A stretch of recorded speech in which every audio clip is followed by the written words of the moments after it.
Thank you, Joe.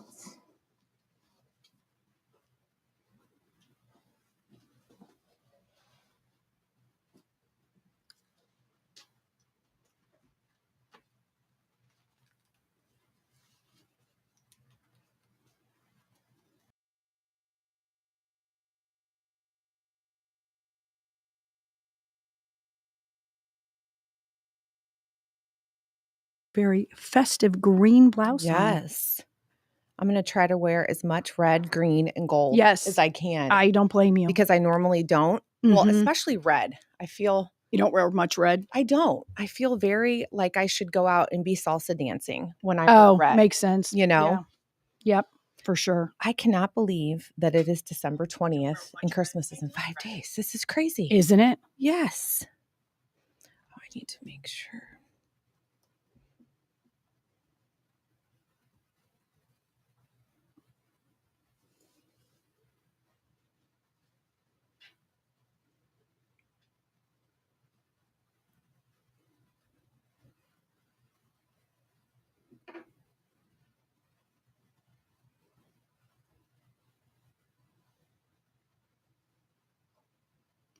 We have so much to talk about today.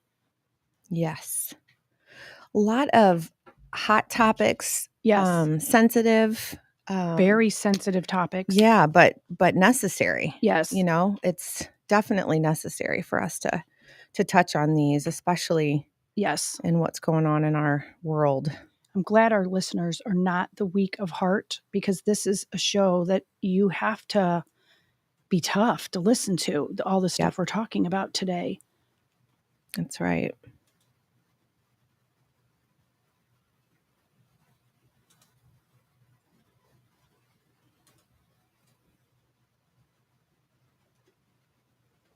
Good morning. Okay.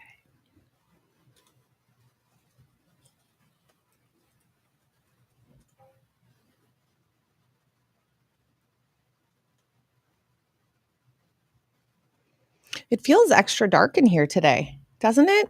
Are you trying to set some kind of a mood in here, Joe? He's got the mood going on. Yeah. I'm sorry, I didn't have my ear in. We were saying that it's extra dark in here today, and we were wondering if you were trying to set some kind of a mood for us. No, I think it's just because that other monitor over here isn't going because there's nobody at that spot. I mean, I can... No, that's true. That's true. You can put, if you want to, Joe, you can put up the news over there. Okay. Well, and if you're talking about the lights out here, I always turn these out because it causes glare on the screens in there. Yes, it does. Especially all of us, we don't wear glasses normally, but then having to look at the screen so much, we do. Yeah, there would be no hope for me if I did not have my glasses on to read the screen in front of me. Me too. When I'm on someone else's podcast, like not our own, and I don't have to deal with the chat, I don't necessarily need them. But I do when we're doing our own.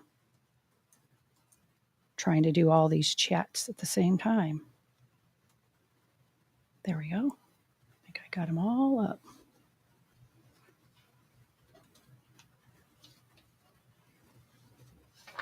Chat. I was hoping that maybe if people sent it enough stars or something like that, that we could get Joe to turn the camera on him. We can make that. Yes. And the first time, one of the listeners yesterday started a star party. I saw that. Yes, that was so great. That was perfect.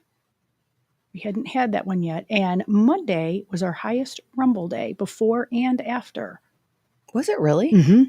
Oh, that's great. It sure was. Monday was a really good Rumble day.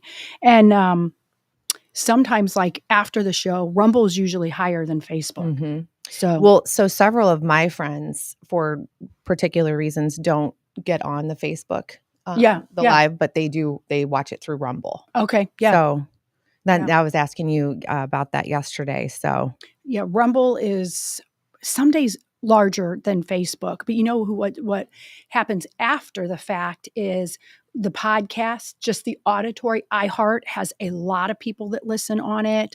So does Spotify and Apple. And I think a lot of people will like listen in the car then, maybe the next day. I've got several friends that listen the next day because they're at work. Right. And so they'll listen to the auditory. Yeah. Not everyone has free time in the morning. Correct. Like correct. I do. Correct. Well, and a lot of people with being able to work at their desk, those are the ones that have it on live. Either they're at home working or whatever. And I love, love, love the chat because we do pay attention. We greatly pay attention to the chat because we have really discerning people on the chat that really know what's going on. And they'll even say, nope, you're not right about that. And then we'll go research it. And I love everybody's opinion on it. Yes. And I've said so many times before, I love fact checking. And Me so too. if I ever say something wrong, please feel free to let me know as well. And I also want to say too that your listeners are so kind and so fun.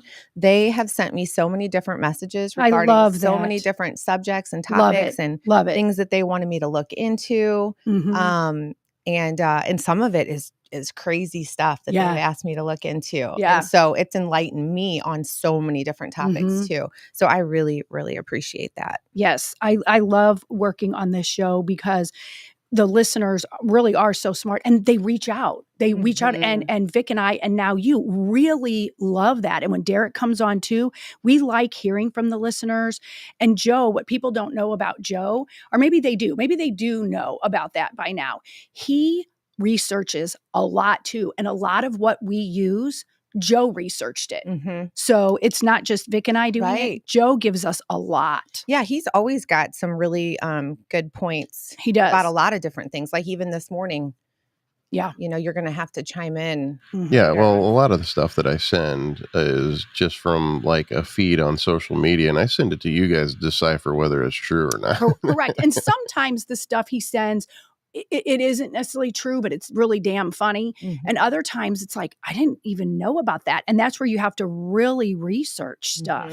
Yeah, because a lot of the stuff, all of it's interesting. All of it's like, but you just never know these days what's actually factual and what's just out there. You're absolutely right. There's so much junk and garbage flying around out there. Yeah.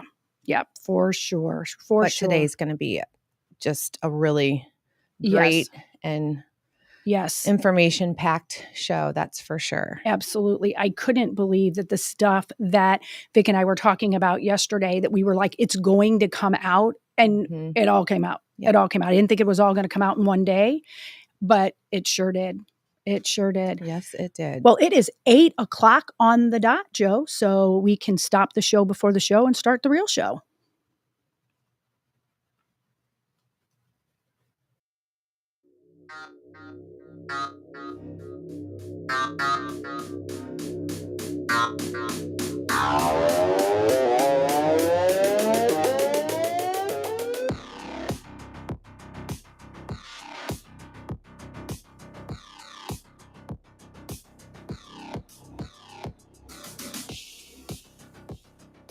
Good morning, everyone. I am Lizzie Sparks, and my co-host today is Megan Moret, and she's the MMN. Megan Marie. Gosh, I can't even say it all. Say your name. Say your name. Megan Marie Moret. You are right. Yes, and it's just such a nice, beautiful name. And so today we are going to really hit it hard.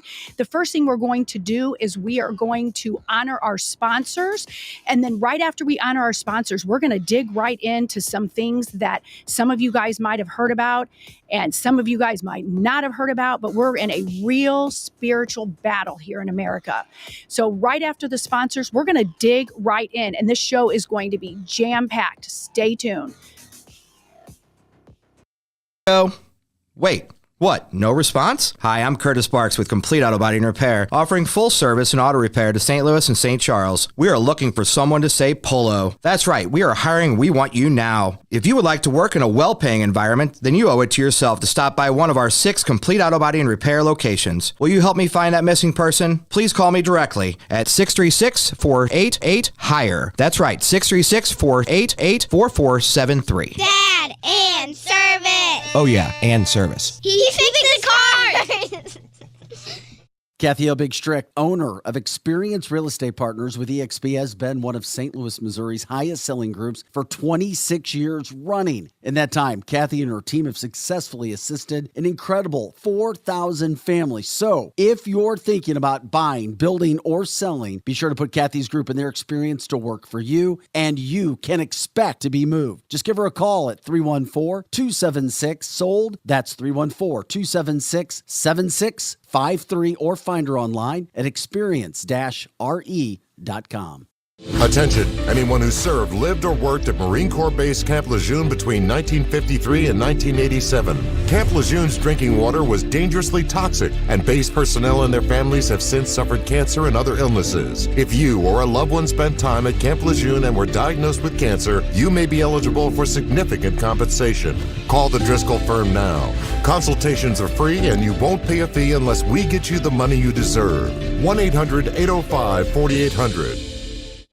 As all of you may know, the home of the Cancel This studio is located at the all-inclusive private jet hangar, Strategic Air Services. Founded in Chesterfield, Missouri, they take pride in offering a meticulous approach to private aviation through services that fully manage your trip from takeoff to landing. Strategic Air Services is more than just storage for your aircraft. They offer state-of-the-art amenities to its members and guests. When you are not traveling, you have the luxury of enjoying their world-class gym, conference rooms, lounges, and so much more. Strategic Air Services offers an unparalleled luxury experience for all things private aviation. If you're looking for a new place to call home for your aircraft, give them a call today at 636-400-7601. Again, that's 636-400-7601, or visit their website at strategicairservices.net.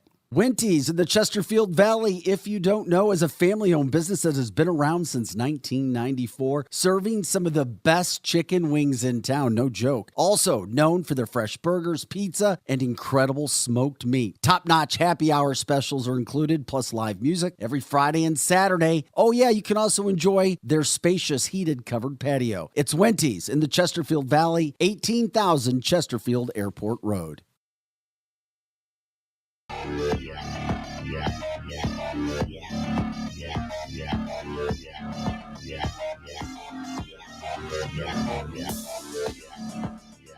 Good morning, fellow Americans, and any of you watching outside of the US of A. We are bringing it hot today. It is Women Power again, and I am Lizzie Sparks, and I am your host. Vic Faust is out today, but he will be back tomorrow, and so send prayers his way. Everything's fine, but he's dealing with some things with a loved one, and he will be back tomorrow.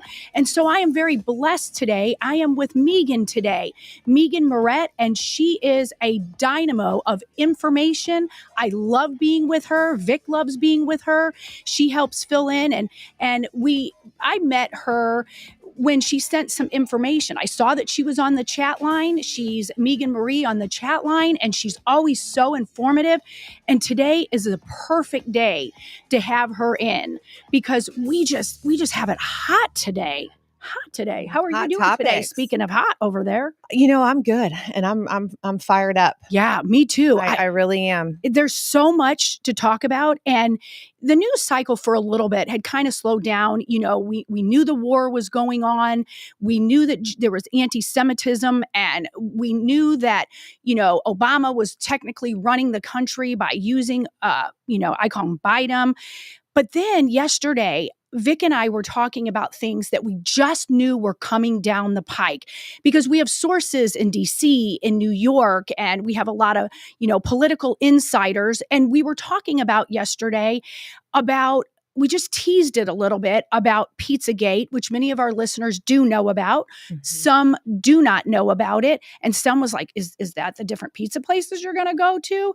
But we were talking about that a little bit, and also talking about, I had said to him, my insiders were telling me that the Epstein list was going to come out. I wasn't sure when, and I didn't realize as soon as we left the show, boom, we got told, and then it went right on, Fox and other places, that the list is coming out after the first of the year. And we're going to get into that in a little bit. We're also, the crux of our whole show is that we're in a humongous spiritual battle here in America. It's not just right and left and Republican and Democrat and good versus evil and, millennials against the Gen Xers. We're in a true spiritual battle. And a lot of people don't see it that way, but that's the truth. People feel that there's other things tugging at us, but it's really a spiritual battle. And we're going to get in that as well. We are going to get into something that came out yesterday is the Colorado Supreme Court is banning Trump off the ballot. We're going to get into that as well. And we're also going to get into something that's near and dear to both of our hearts. And it's twofold. There is a child care center in Germany that is named after Anne Frank, and they're about ready to change that name to something called the World Explorers because they don't want any, I would say, like any controversy over it, because in Germany, of all places, the anti-Semitism is on the rise in a big, big way. So we're going to get into that. We're going to also get into, basically anti-Semitism. And we're going to couple with all that. We have just 2 brief video chats today. The Stricks normally come on at 8:40 in the studio talking about real estate, but they're in Cabo today. And so at about 8:40, they're going to video chat basically just to say hi and make us jealous about that they're going to be in Cabo. But we're really not going to talk about real estate. They're on vacation. We're not going to keep them long. We just want to say hi for maybe about 5 minutes. And then at the end of the show, we're going to talk to Ham. He's also going to be on video chat, and he's going to be on at 9:30, but we're not going to talk about the usual weed. We're going to talk about how unions are now getting into the space of cannabis. And there's, again, we talked about it a little bit last week, but there is gummies and things getting infused and our children are getting a hold of it. So those are the things that we're going to talk about with Ham. Yep. Yeah. So now I'm going to take a breath for a second. Well, and we're going to talk basically we're going to get into it hard about the spiritual warfare that's going on in America. And I think too, when people think about there being a spiritual battle going on, and it's not just in our country, it's all over the world right now, as we can see, we'll use Hamas and Israel for an example. But here, in our own roots, in America, there is definitely just a spiritual warfare going on. And it's not just about, what religion you are or taking God out of schools or dividing the church and state. It's so much deeper than that. And do I think that it is because God has been taken away from so many things and faith has been removed from so many things?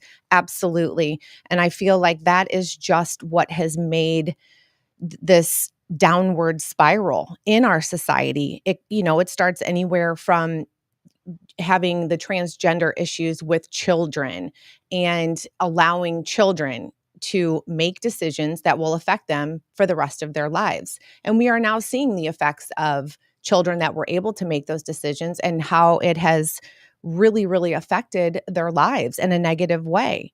Then we have people, one of the topics that I really have a hard time understanding how it is so easily thrown around, and it is on a political pulpit, which I don't understand this as well, is just abortion and how people can throw around abortion.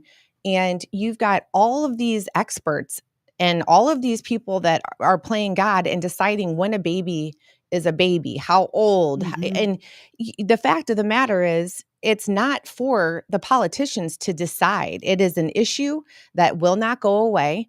And it's deep. And for people to act like it's just cut and dry. And it's, Nikki Haley, she talks about it, all the time, and she makes some great points. However, it needs to be really cut and dry that it's going to happen. And if it's a double-edged sword, because you can't take it away for everyone, because there are going to be reasons for it. But then, you've got these people that want to, play, doctor and God and decide when a baby's a baby. And that can really be divisive among people, as we see, because again, it is this huge topic that everyone talks about. It's in all the debates.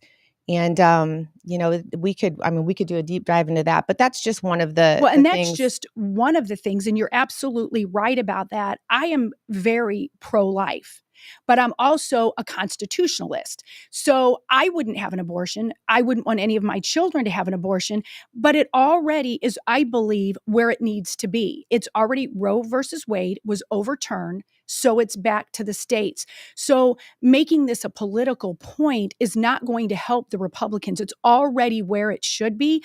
I absolutely do understand where Christian conservatives wants it completely banned because it's murder, but you got to be careful. It is a very slippery slope there. It really is. And crazy people have kind of taken over dealing with this, both right and left. When just yesterday, I was flipping through different news sources and news channels, and there was an actual, just even a couple weeks ago, it was part of a Palestinian type of a march. And there was a lady that got up on the stage, and they weren't even talking about Black Lives Matters or Palestinians. She literally had a baby that she had tied some sort of a rope, I guess to be that umbilical cord. And she started pulling it out of her stomach and then chopping its head off. And that was her right to be able to do that to her own flesh and blood. And that's where it really struck me. This is a spiritual battle. This is very huge. It's not just good versus evil. There is very satanic issues going on in our country. And people just think it's crazy people. And yes, these people might have some mental issues, but Satan is alive and well, prowling right all over the ground in the world. He is. He's everywhere. And he is, in a lot of instances, he's winning. Correct. And in these instances and these topics that are being just so lightly thrown around like it's no big deal, it's supposed to be acceptable for children to be exposed to drag shows and books about sexuality. Mm-hmm. And that in itself is mind-blowing to me. How anyone, I don't care if you're a teacher, if you're a lawmaker, whatever you are, there's an issue when you think that it's okay and appropriate for children to witness a drag show.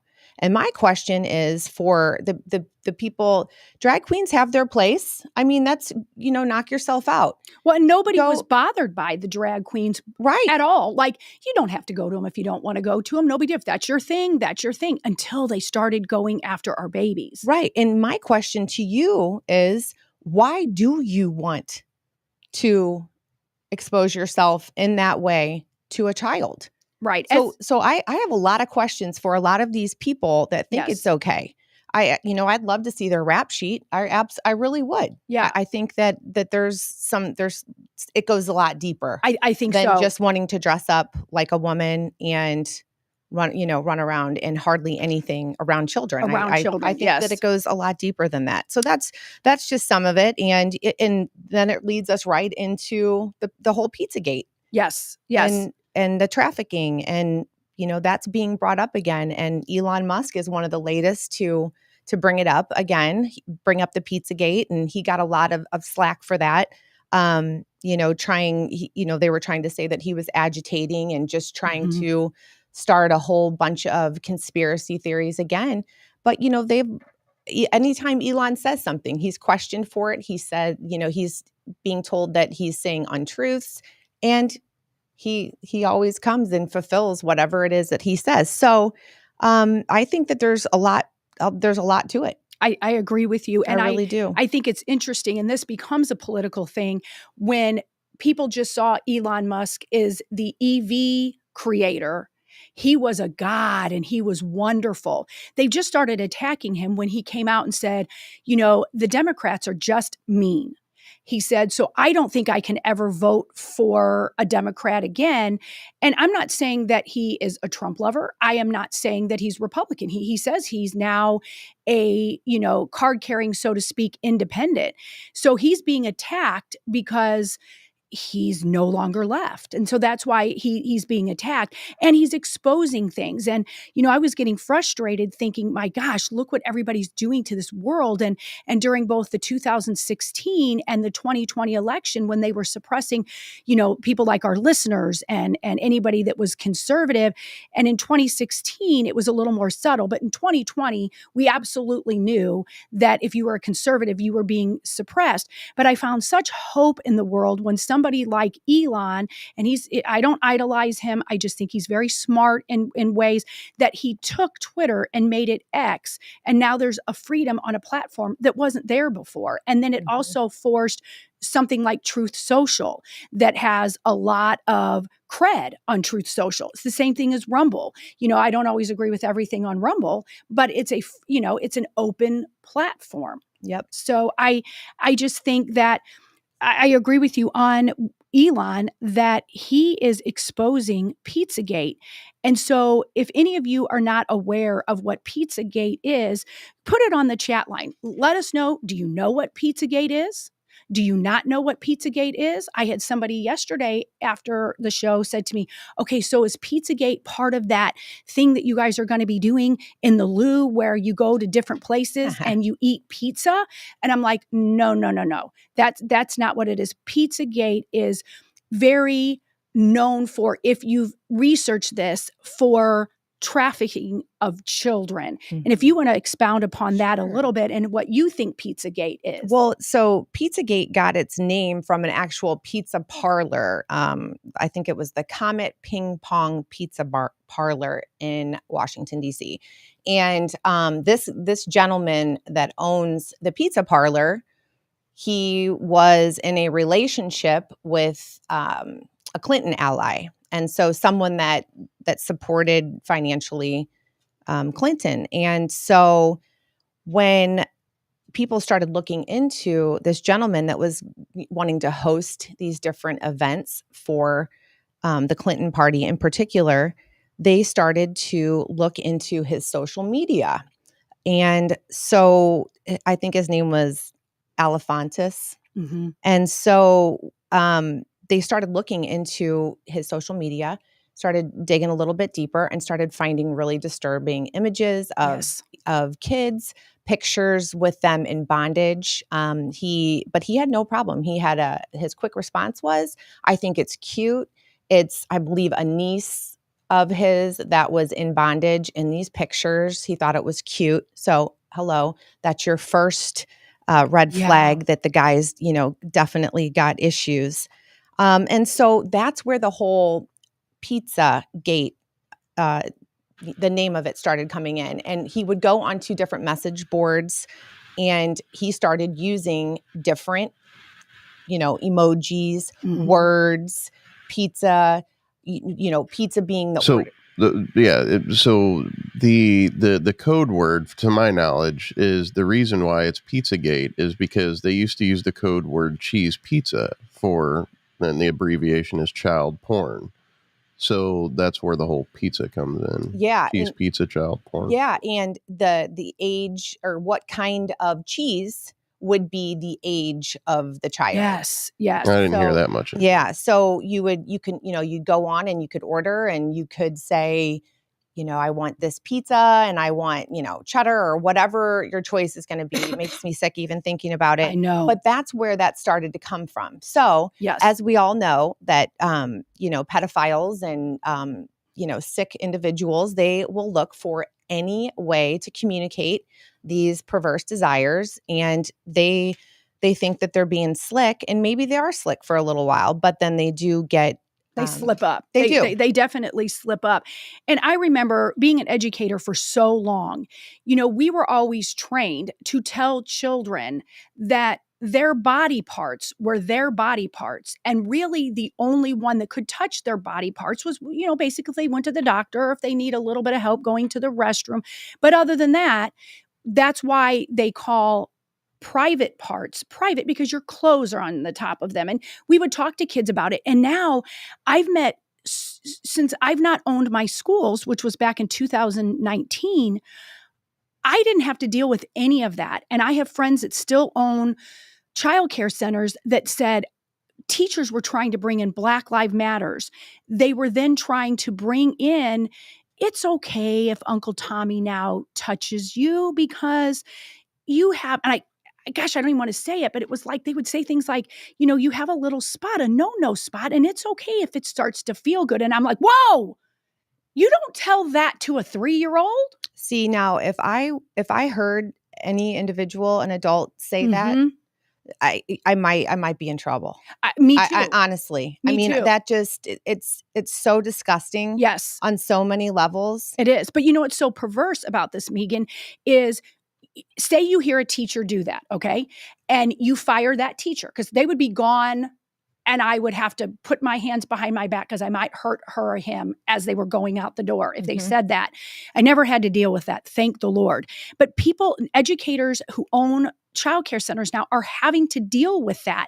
And here's the problem. When you call Division of Family Services or Child Protective Services, depending on what state you are, those organizations are full of progressive left people who are starting to find this agenda just fine. Absolutely. So who do you call? So when that happens, and as an educator, you are a mandated reporter, but now you're supposed to call CPS or DFS, and they come out and they don't see anything wrong with it. That's when we have a very big problem. Well, and I think the problem too is that we have now been told that anytime we want to go up against these radical ideologies that are starting to come up, that, well, the word racist, I mean, how watered down can that be? Yes. It's like, find another word. Okay, we're all racist, we're all fascists, we're all homophobes, we're all transphobes, all of these words.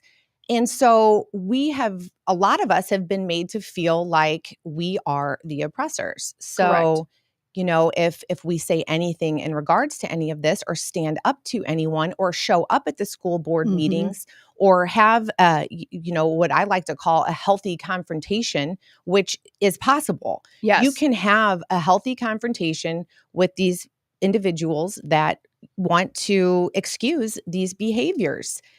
And it's inexcusable. It just across the board. It's just absolutely inexcusable. And in the United States alone, we have 750,000 sex offenders that are registered. Those are the ones registered. We all know that not all sex offenders are registered.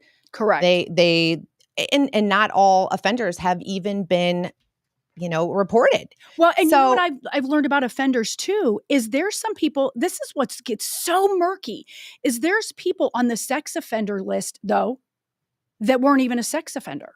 And so it'd be somebody, and okay, it'd be like, say, your kid that is 17 and had like sex with their 16-year-old girlfriend, and somebody wanted to press charges. I'm not saying they should or they shouldn't be on the sex offender list, but they are grouped as the same thing as Uncle Johnny that molested 6 of his nieces. So, I mean, that's even a broken system too. It's like, where do you go from here? Well, and part of that broken system is when you have people like George Soros, who he goes and he wants to defend, let's say Uncle Johnny, like you just said, goes and is inappropriate with his nieces. Well, did the nieces ask for it? Did they consent to it? Well, that's where he comes in with this Open Society Foundation. Yes. So you've got this guy that makes a ton of money. You've got the trafficking industry that's, $13 billion a year. Yes. So what he's saying is, hey, look, there's a want for this. There's a need for this. So what we're going to do is we're going to have the Open Society Foundation, and we are going to allow for we're going to allow people to be pedophiles, and we're going to allow sex workers to be prostitutes. And none of this is going to be criminalized. None of this is going to be against the law. So if you are a minor and you engage in a sexual act with, your 60-year-old grandpa or neighbor or whatever it is, if it was consensual and you're 12, it's okay. Well, and like Mary's saying something that makes a lot of sense on the chat line, that she still wonders about JonBenet Ramsey. Oh. And my heart breaks for that kid, because who did it? I'm not saying the mom and the dad did it. I'm not even saying the little brother is. The last thing that I had heard was the brother did it and the mom and dad covered for it. I don't know. The truth has really never come out there. But think about that, what Mary had said. There's so many people now that we look back. Look at all the Disney stars. My daughter had a friend that was like you would call an extra on a lot of the Disney things. And when he came back, he left a beautiful human. And when he came back, he was completely broke, and he was telling my daughter the things that these people made him do. And it wasn't even to get the parts. He already had the parts in the shows. It was just these older people. You go out there to LA and your parents are not with you in most cases, and they just do stuff to you. And then and that's what they're trying to do. I think everybody that understands Pizzagate and Epstein Island and sex trafficking and Hollywood and all of that, they are trying to normalize pedophilia. That's right. And why? Because of this list. This list that is about ready to come out. And we're going to really get into this list really deeper after we talk to the Stricks, because in about 5-10 minutes or so, the Stricks are going to come on, and they're going to come on video chat, and they're just going to talk to us a little bit about Cabo. But don't go away, because we're going to get into the list. We have some DC insiders and some New York insiders that told us some stuff about that list. And we're going to get into that closer to the 9:00 hour. So don't go away. There's some really hot stuff on that list. Right. And I'd like to know if any of the listeners, my biggest question right now is, why do we have to wait for the list? Why are we waiting for the Epstein? Well, here's why we're waiting for that. I asked the same question when I asked one of my DC insiders.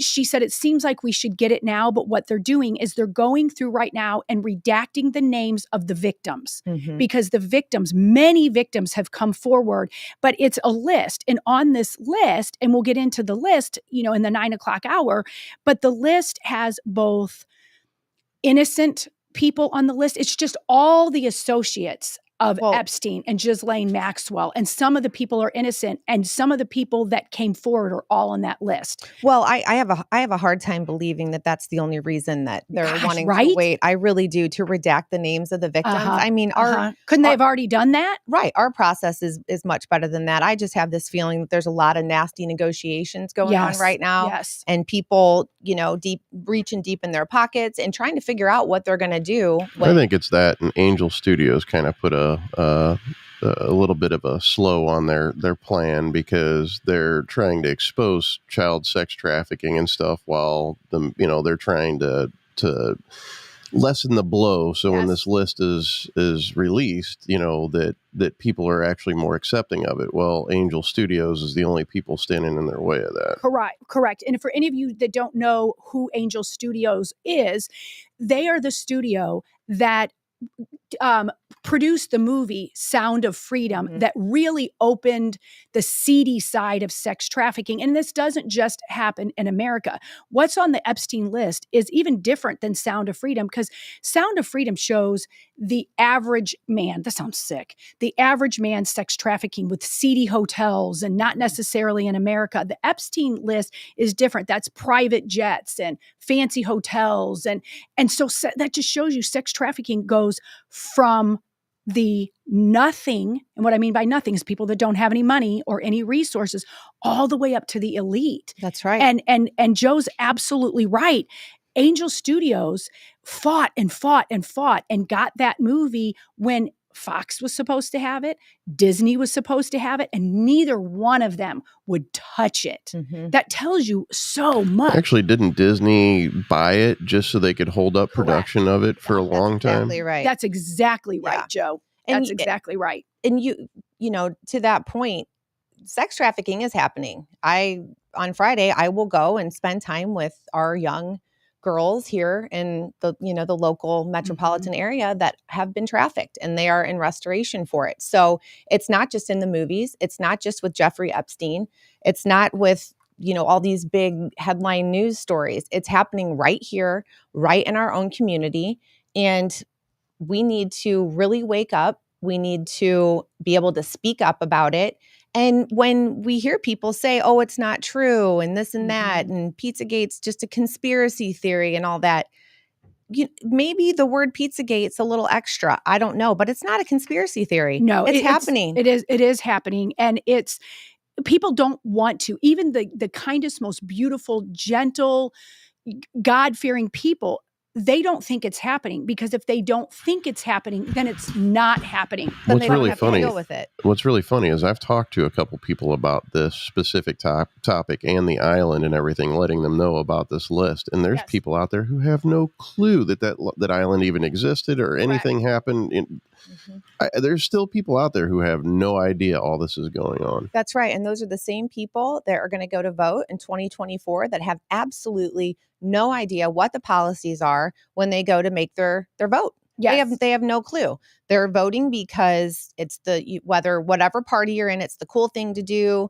Your parents told you to, your friends told you to, and half the time they don't even know who's running for the vice president. That's exactly right. They really right. don't. It's the same ignorance all the way around. And ignorance can be bliss. It really can. I mean, these are topics that we're talking about today that not everyone is comfortable with talking about or hearing about. And it's unfortunate that we do have to talk about these things, but it's real and it is affecting our country in a way that is so much bigger than I ever would have thought. Well, exactly. And going back, Chris is saying, to our point about talking about Angel Studios, he said what we said was not completely true. It was acquired during the Fox buyout, but they just shelved it, not necessarily brought it to shelve it. I don't know about that. I've just been told that Disney and Fox were both involved in it, and it was shelved on purpose until Angel Studios came out.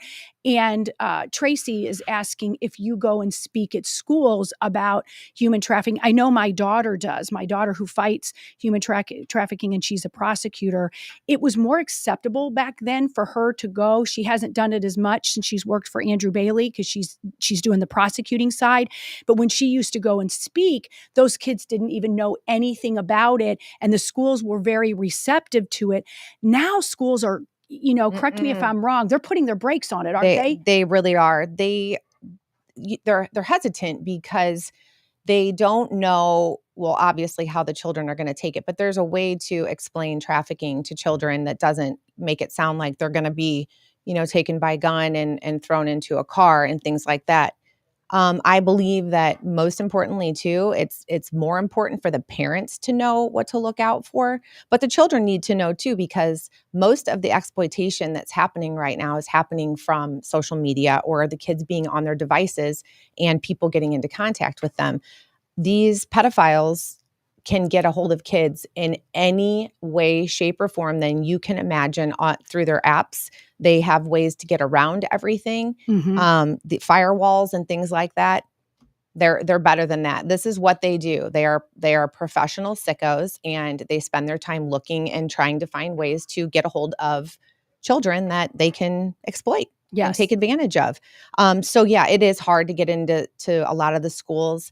Really our focus is to get in and talk to law enforcement, people in hospitals, educators, things like that.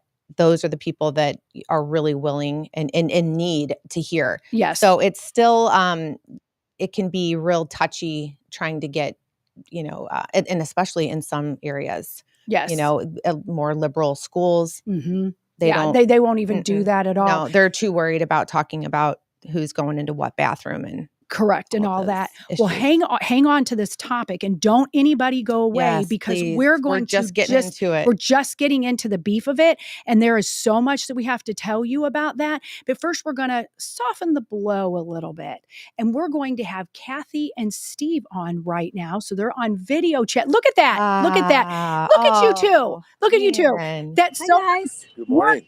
We're here hot and heavy talking about the Epstein list and Colorado and the Holocaust, the spiritual battle. So take us away from that for a minute. Wow.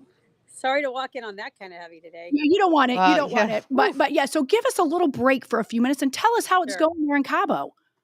Well, it's beautiful. Well, let Steve tell you. He'll give you a little panoramic and Okay, show love you it. where we're coming to you live from. You see this? Oh, just gorgeous, you guys. Amazing. So, What's the temperature? Right now it's about highs of about 81, 82. Ooh, perfect. And So where are this- you at exactly? Oh my gosh, beautiful. Right here, the Worldwide Technology PGA tournament was here about a month ago. Nice. So kind of bringing some St. Louis to Cabo. With Yeah. Love that. So we Love came that. to the Cardinal, which is a Tiger Woods golf course this morning for our member update. And we're going to do our podcast with you guys right before. I love that. So did you guys go out? Our extent of going out, we have our whole family here. Our kids are young. They usually like to go out, but they just love this club atmosphere here at the Diamante. So they have a really nice sports bar. So we did dinner there. Oh, nice. They set up a little private area for us outside on the patio with the beautiful lights and just the views, and brought out heaters for us because it gets to be, about 68. Oh my gosh, that's terrible. 68 degrees. So cold. So cold. I love it. So that was our extent of our night out. Just a couple drinks and a really nice dinner. And, we've been coming here since 2015? Yep. Since 2015. Wow. And so we've gotten to know some of the people that work here.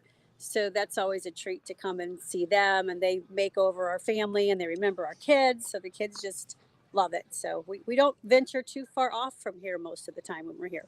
It doesn't sound like you have to. No. It's 1,500 acres. So. Oh, seriously? Wow. Yeah. Wow. You go into the gate, and then there's a Hard Rock on the property. So Hard Rock and Nobu. We went to the Hard Rock Hotel for the day the other day, just to go to a different pool, and it's nice. It's refreshing. It's a change of pace from the heavy stuff you were just talking about. Yes, and that is, and we're definitely talking about heavy stuff, and I recommend everybody does that. We get all into the the muck and the mire of everything, and we have to expose it, but then sometimes you got to shut your brain off and not talk about it. It's hard though for me to do that. Me I'll too. be honest. Yeah. It's really hard. Yeah. Megan, I understand, because that's kind of where I've been for the past couple months just in real estate. It's been hard for me to get on the show and be like, real estate, because there's so many heavy things happening in real estate too. Yeah. I was just opening up on the way here, figuring out, is there any real estate news to look at? And everything is just lawsuit after lawsuit after lawsuit. It's like, I don't know who is out there trying to cripple this industry, but all guns are blazing. There was a security breach with the nation's largest title company.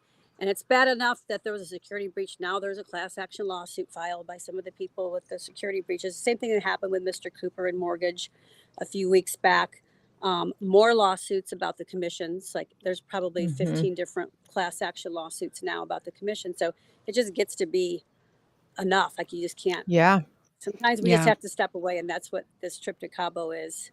Oh, that's so good. Step away, refresh, and then come back ready for 2024 to make real estate happen, no matter what it is, no matter what's going on around. Well, and I can tell by looking at the both of you. I know you guys are taking care of yourselves. You're probably working out like crazy people and eating well. Oh, good for you. Now, what do you like to do, Kathy? At the gym? I know you don't do the same thing with your husband. Oh, at the gym?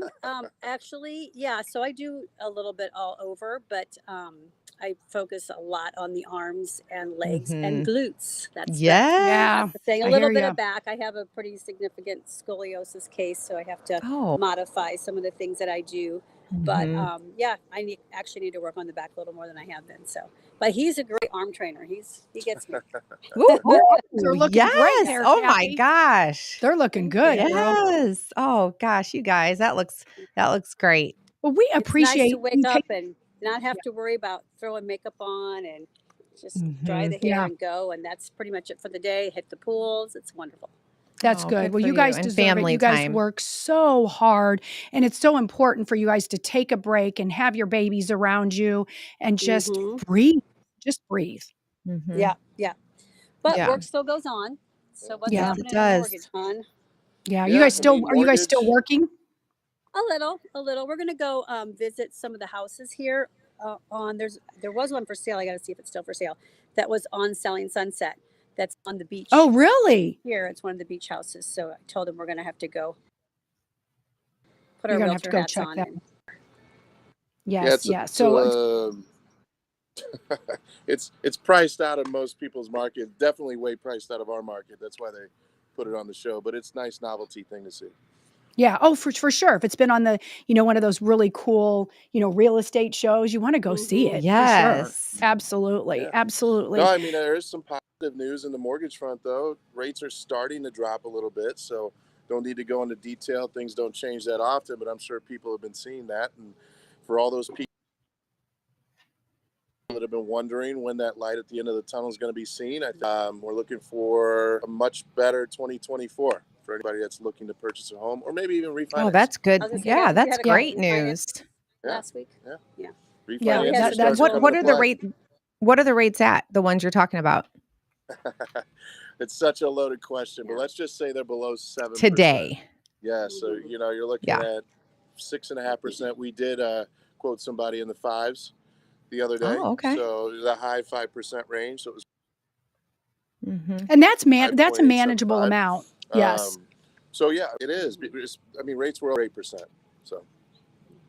Yeah. Yes. So that's We'll very take anything. optimistic. Yeah, absolutely. I mean, if you got a 3, that's an easier jump. If you have like a 3.5% to go to a 5, you can do that. But a lot of people feel like I can't go up 5% and go to that 8, 9 or whatever. But going to the 5, you can do that. Yeah, for and sure. we're seeing the phones ring a little bit too. It's the week of Christmas. We'll be slow for just a little bit, but right after Christmas, usually by the 27th, we start having phone calls of people setting up appointments for listing appointments. So I expect with the rates coming down and with the pause that people have kind of been on in 2023, that we'll see some pretty early activity on in 2024 with more inventory coming on the market, more buyers coming out.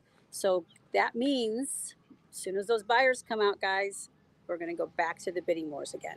Yeah. So So if you want to put your house up for sale, that's a good thing. I'm not going anywhere.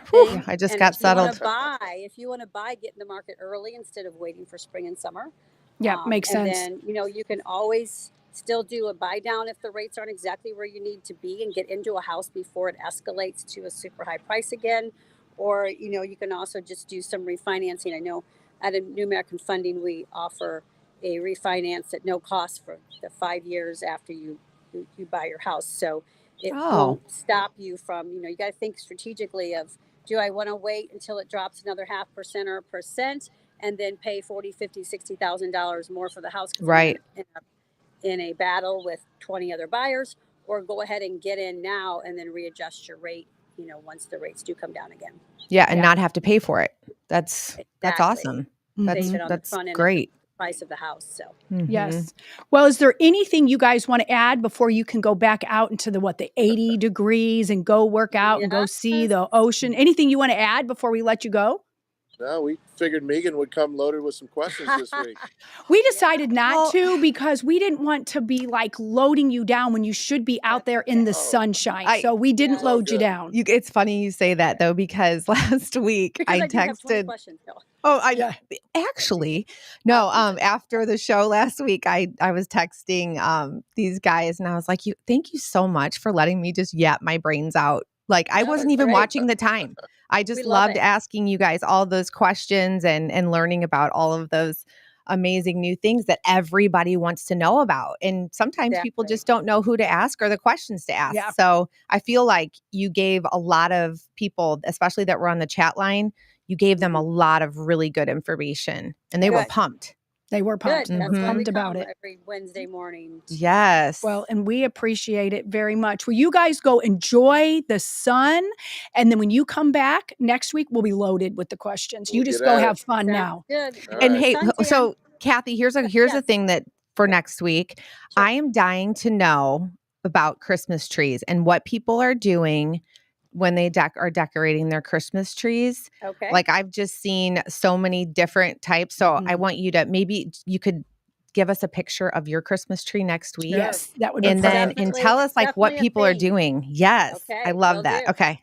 All right. Well, you guys have fun. We love you guys. Go have a good rest of your vacation.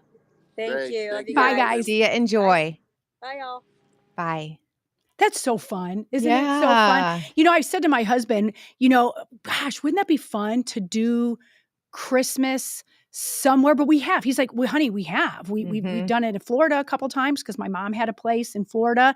And then, but the thing of it is, and we've done it in Texas before, it's fine if your kids are older. Yes. And you can say, for vacation, this is what I'm buying you for Christmas is you're getting this trip, and we'll all pull names and do little trinkets. Yeah. But our 5 kids, I think we mainly only had 4 at the time, and then 5 when we went to Texas. That's a lot of work to do the whole Santa thing, bring the presents, and then get them on the plane. It's a lot of work. It's a lot. It is a lot of work. My kids, they'd be devastated if I told them that they couldn't be home on Christmas. Correct. But when they get older, I'm sure that will change. Yeah, we did that with our kids, and that was rough.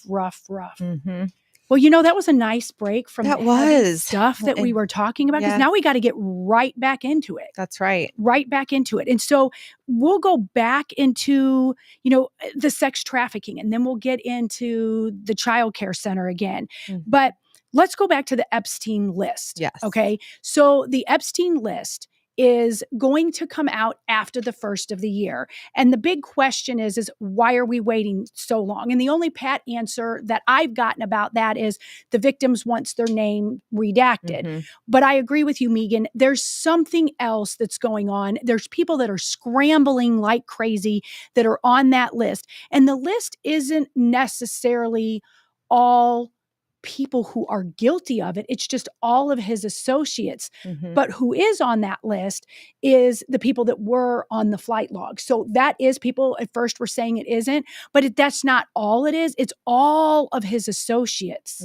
So that list is, gosh, I can't wait to see it, because I've seen what I think is the list, but apparently it's a fraction of what's really on that list. Yeah. I can't wait to see who's on that list. And the thing is, too, it's going to be from both sides of the swamp, so to speak. Yes. It's going to be a mix of people. And that this is when people have to take out their political views and their political party when it comes to things like this, when it comes to trafficking children or exploiting children or exploiting anyone for that matter. This is when you need to take your color. You're not a red, you're not a blue, and you need to do what's right. And you need to make sure that justice is served. And, it's interesting. I was at the day before yesterday, I was down at the FBI, the St. Louis field office. And I was speaking to one of our agents about, trafficking and stuff and, questions like that. But I also talked, to the domestic and the international terrorists, those TFOs. But I asked a lot of great questions. But one of the things that was really eye-opening to me is that the agent that is, he does human trafficking and crimes against children. He said that when something happens down there and it comes to a child, no one brings up their political views. Everyone jumps on board. He says he can get a matter of 50 agents in a snap. Now, there are times when they are dealing with, protesting and things like that, that their views come in. And he said that there will be disagreements and arguments about, which agents are going to do this. They agree, they don't agree, and things like that. So when it comes to the exploitation of children and trafficking, he said that that's when no one has a question about anything. And that is really good to know, because I think on that list, we're going to be surprised, is what I'm being told, who's on that list, and will blow our mind. And then how are people going to behave after that? Say somebody that somebody really admired, or really even almost to the point of idolized. Are you going to do the right thing and be like, but that person is a child molester? But it's going to take a while to dig through it, because that list has innocent people on it too. And so are people that are just on that list going to be crucified right away? I know with business dealings I've had that I didn't know, that I bought something from someone, or, had a business dealing with them and the businesses that we own. And later to come to find out that person was a real creepo, but I didn't know that when I was making the business transaction. So we're going to have some of that too. Is just they did some business dealings but they really weren't involved in the trafficking. And Donna was saying on the chat line that could we explain further what exactly is Epstein Island? Because we talk about it a lot and we just assume people know. But would you like to take that? Yeah. Tell us what the actual Epstein Island is for people who don't know. Well, Epstein Island is exactly what it sounds like. So it's an island. It's a private island that he owned. He had massive real estate on there. And he was able to really get away and do whatever he wanted on this island. His main residence was in New York City and, lived in a high rise. So, you can't really get away with doing a whole lot in that kind Correct. of And he had a of place living in situation. Florida too. Yeah. The guy was, had money just literally coming out of his ears. So he had real estate everywhere. But he used this island in particularly to seduce young girls. Yes. And, his sidekick there, Jelaine, which is a really odd, I don't understand their dynamic at all. They were in love and they were a couple, yet she was the one that was going out and basically recruiting all of these young girls. Yes. As young as 14. Exactly. And she would entice these young girls saying that they were going to have modeling opportunities, photographing opportunities, whatever these kids were into. That's how she would get them on board and then take them to Epstein Island. In one instance, Maxine was there, had this one girl, I think she was either 14 or 15 years old, and just basically said, hey, you're going to get a massage and then you're going to massage Jeffrey. And then it got really, really uncomfortable and she got out of there. She managed to get out of there. She was told that she was going to be one of many girls her age that were going to be involved in this kind of modeling scout photo shoot. And she and Jeffrey and Jelaine were the only three there on this whole estate that she saw. But my question too goes back to the fundamentals of our society and what's happening. And my child would never, and it wouldn't even cross my mind to allow my child. Now, I'm not doing any victim shaming or blaming, but again, I always want to understand how it is so easy, unless you are in a dire, impoverished situation where there's desperation, why someone would allow their child to go with anyone. I don't care if it was the Queen of England. You just don't let your child just go away like that. And that's the problem, is they picked vulnerable people where their parents were either not very present, or a lot of their parents had been some sort of a drug addict, or the moms, there wasn't usually there wasn't a dad in the picture. And so a lot of times the moms were working double jobs. And so they know who to pick. The sex traffickers, they're not going to come to the house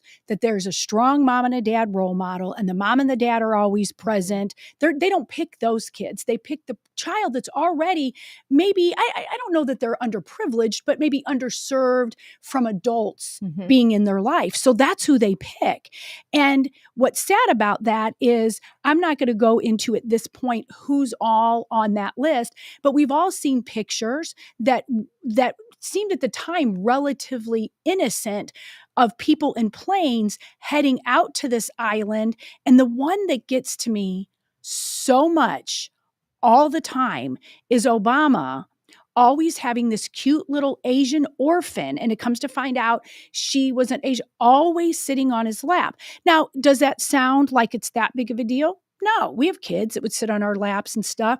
But when you find out after the fact, and you can find these pictures, it's getting harder and harder to find. Obama had that child around him a lot, but then the kid just disappeared. Where did the kid go? So, I mean, did they use this kid up and then throw this kid away? And I'm not accusing him of anything, but it's all very suspect. And then there's a lot of other people that we've seen. And I'm being told, as I said before, that list is going to shock us. Some people that we haven't even seen the pictures of them at all are on that list. And some people that are not on the list that was floating around are going to be on the true list. Absolutely. And the problem too is that these people that live in this world will start with wealth, with this incredible amount of wealth. They are so delusional as to what reality is. And they have a sincere feeling that they can get away with anything. They do. That they are going to be protected, that money will pay. It's same thing with Michael Jackson. I don't care what anyone says. There's something, that happened with those young kids. Mm-hmm.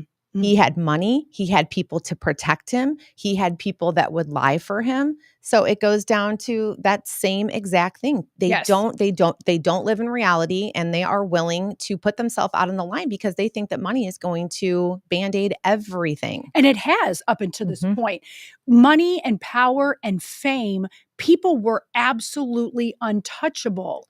But the year of 2024, I am being told over and over, is going to be just a shit show, good and bad, because we've got all of this thing coming up with the presidential election and all the other type elections too.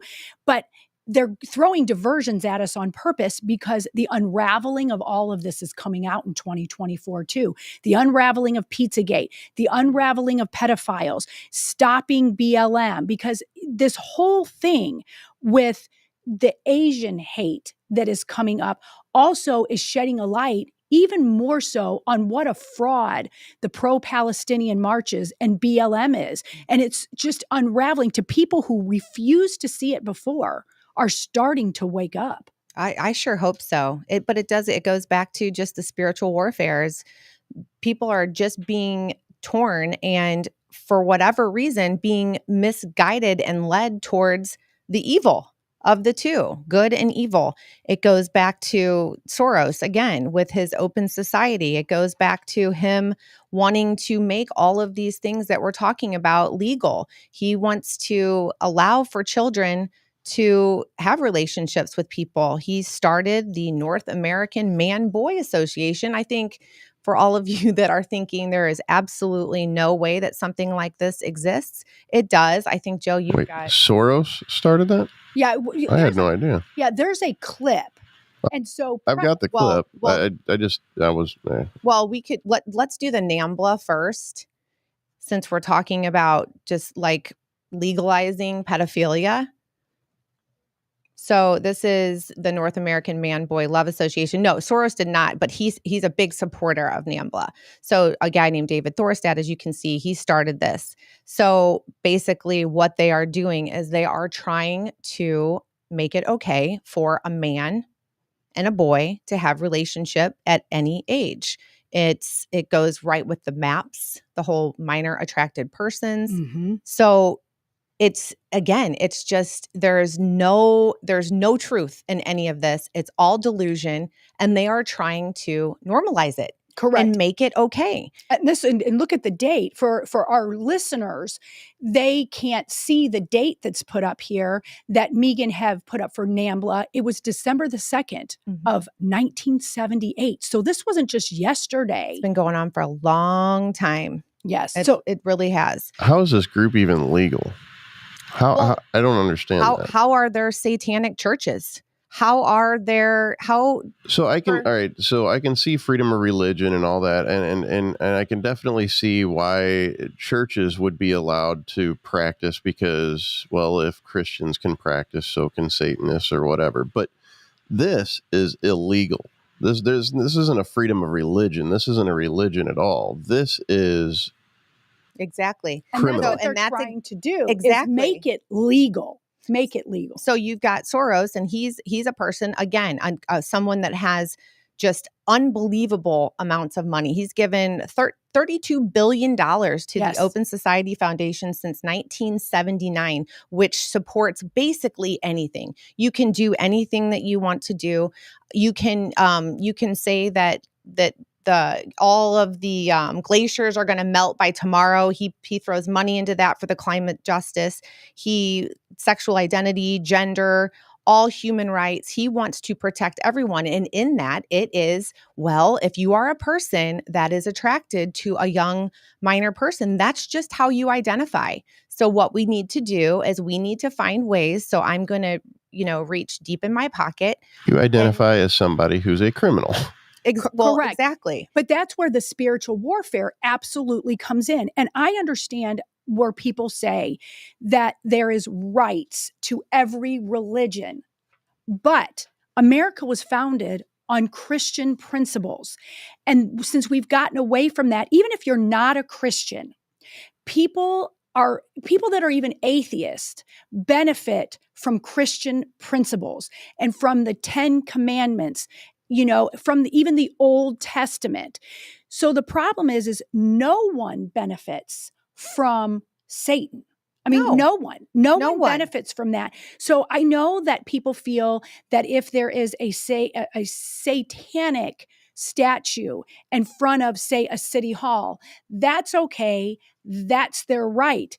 But what that's telling you is because since we've now allowed that, Satan is prowling this earth, and there's no one that benefits from that whatsoever. We were not founded on satanic principles. So that's where the whole spiritual battle comes in, and Christians and our founding fathers are being silenced by the spiritual battle. Well, it's okay if you like boys and you're a 50-year-old man and you want to go and do something to the private parts. It's okay if we put a satanic statue. It's what Vic always says. It's the slippery slope. If we allow one thing, and anything, if we allow our children, we say to our children, okay, you can have one donut. You can have one.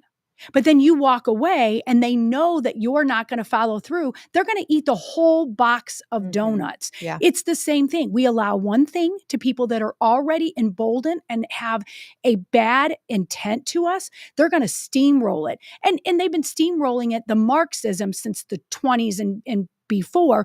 But this whole pedophilia thing that you're talking about, NAMBLA, that was even before the 80s. Yeah. And again, the Open Society, like I said, Soros, $32 billion he's given since 1979 to try and keep these sorts of ideologies going.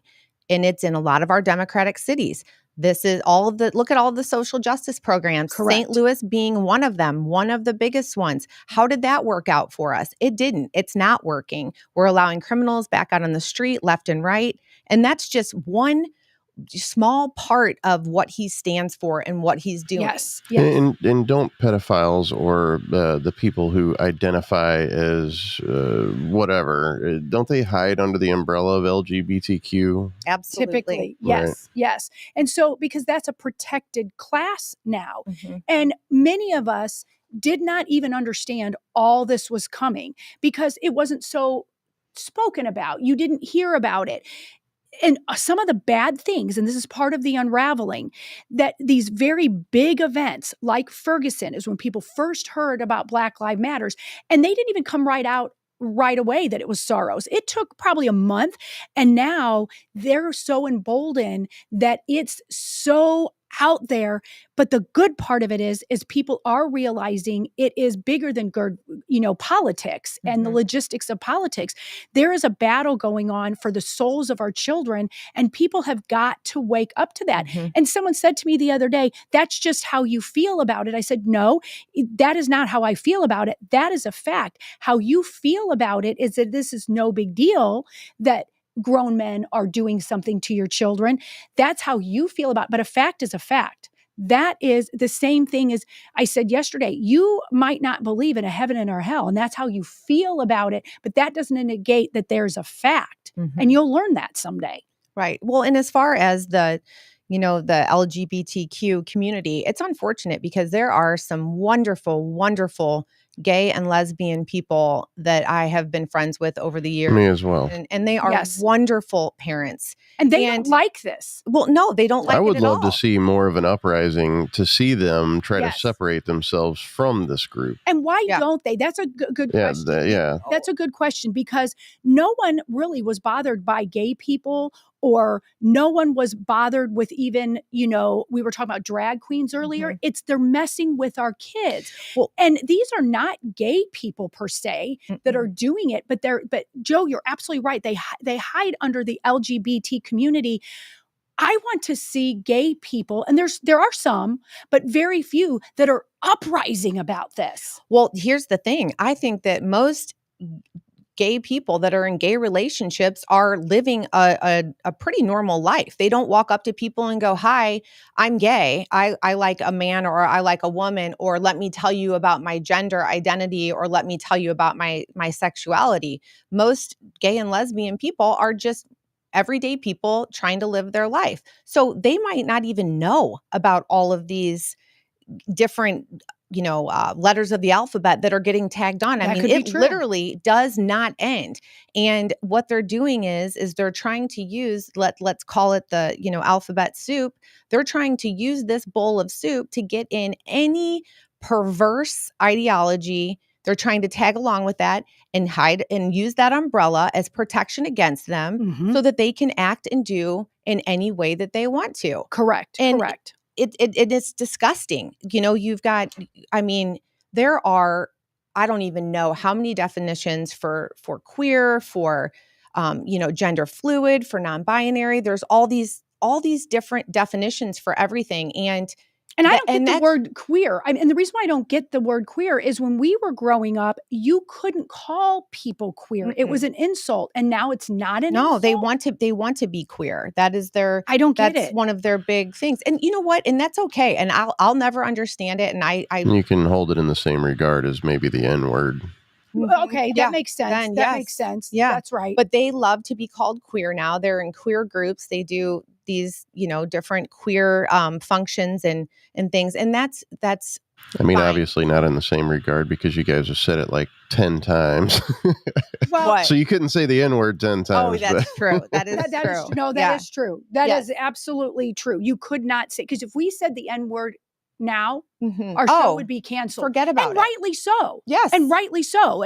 That word is not. It's definitely hate speech, but I don't look at it as the Q word as the same. However, I don't it's either. kind of along the same lines when it comes to that they like to, or that they identify as that now. Well, and here's the thing too, kindness and respect is a necessity for everyone. Correct. But it goes both ways. So when you're going to keep adding all of these letters into the alphabet soup, the respect has to go both ways. You can't expect to keep just, bringing the line further and further and further back and expecting everyone to keep coming with you. There are boundaries for both sides of this. Correct. And respect goes both ways. And so you can't just expect us to hop on your latest propaganda or your latest whatever it's going to be because you're a minority and because you're feeling, that's all I ever hear. Well, I feel like today, it's all about the feels. Well, we all have feels. And there just needs to be a mutual respect when we're discussing these topics. Well, absolutely. And right now, the gay people are a protected class, but who's not a protected class, it almost seems like right now, is Jewish people. Mm-hmm. And so I said this before on the show, that I was driving down the highway and I saw a billboard, and this was before October 7th when they were attacked. And I saw something about, Jewish hate, contact, something.org. And I thought, people don't hate Jewish people nowadays. They just don't, because I'm not Jewish. Well, not if you listen to Kanye West. Well, correct. And so I know that there is people like Kanye West or whatever that says bad about anybody. The male white man is made fun of now, females or whatever. So I just thought it was just, yes, he was doing that, but everybody was having it done until October 7th. Mm-hmm. And then it opened my eyes to really look. There is big anti-Semitism before October 7th here in the States, back over in Germany where the Holocaust was. Mm-hmm. And that just, we're going to get into that a little bit. There is a childcare center that was named after Anne Frank in Germany. And there's so much anti-Semitism over there in Germany. And the teachers just don't want to have to deal with telling the kids about it. The Germans don't want to have to tell the kids about what their ancestors did. And it looks like they're starting to do again, that they want to rename the school World Explorers. And it's the parents that want to do that. And the parents are probably millennials, so they don't want to deal with it, because when you're speaking of feelings, it might hurt somebody's feelings, and we can't do that. And if it's hard to talk about, we don't want to talk about it. And so that's a real thing. So the Holocaust wasn't really that long ago. No, it was modern day. Yes. And now it's almost like we're having to deal with it again across the world. Here in America, we're also dealing with it in Germany. Our kids are having to watch people march up and down big city streets saying, pro-Palestinians. And if you're doing that now, I understand your pride of where you're from, but did you not remember babies' heads were cut off? Did you not remember that a grandpa had to watch his wife and his in-laws and everybody be killed, and a grandma being beheaded on her own social media? I mean, how soon do we forget all of that? And this goes all the way back. And Joe, cue up the Soros video and go ahead and tell us a little bit about why you think we need to see that. Well, again, going back to George Soros, born a Jew, and his disconnect for people and for accountability is so clear in this clip. It's unbelievable to me, but it also explains a lot about who he is as a person and how he thinks. And again, just the disconnect for humanity. Is that you went out with this protector of yours who swore that you were his adopted godson. Yes. Went out, in fact, and helped in the confiscation of property from the Jews. That's right. Yes. I mean, that sounds like an experience that would send lots of people to the psychiatric couch for many, many years. Was it difficult? Not at all. Not at all. Maybe as a child you don't see the connection, but it created no problem at all. No feeling of guilt. No. For example, that I'm Jewish, and here I am watching these people go. I could just as easily be there. I should be there. None of that. Well, of course, I could be on the other side, or I could be the one from whom the thing is being taken away. But there was no sense that I shouldn't be there, because that was,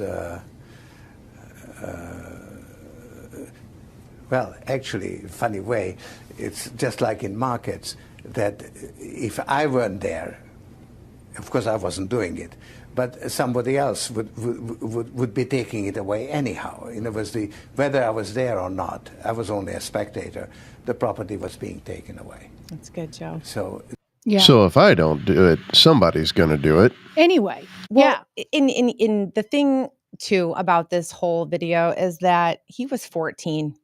Okay, he wasn't a 5-year-old getting drug around.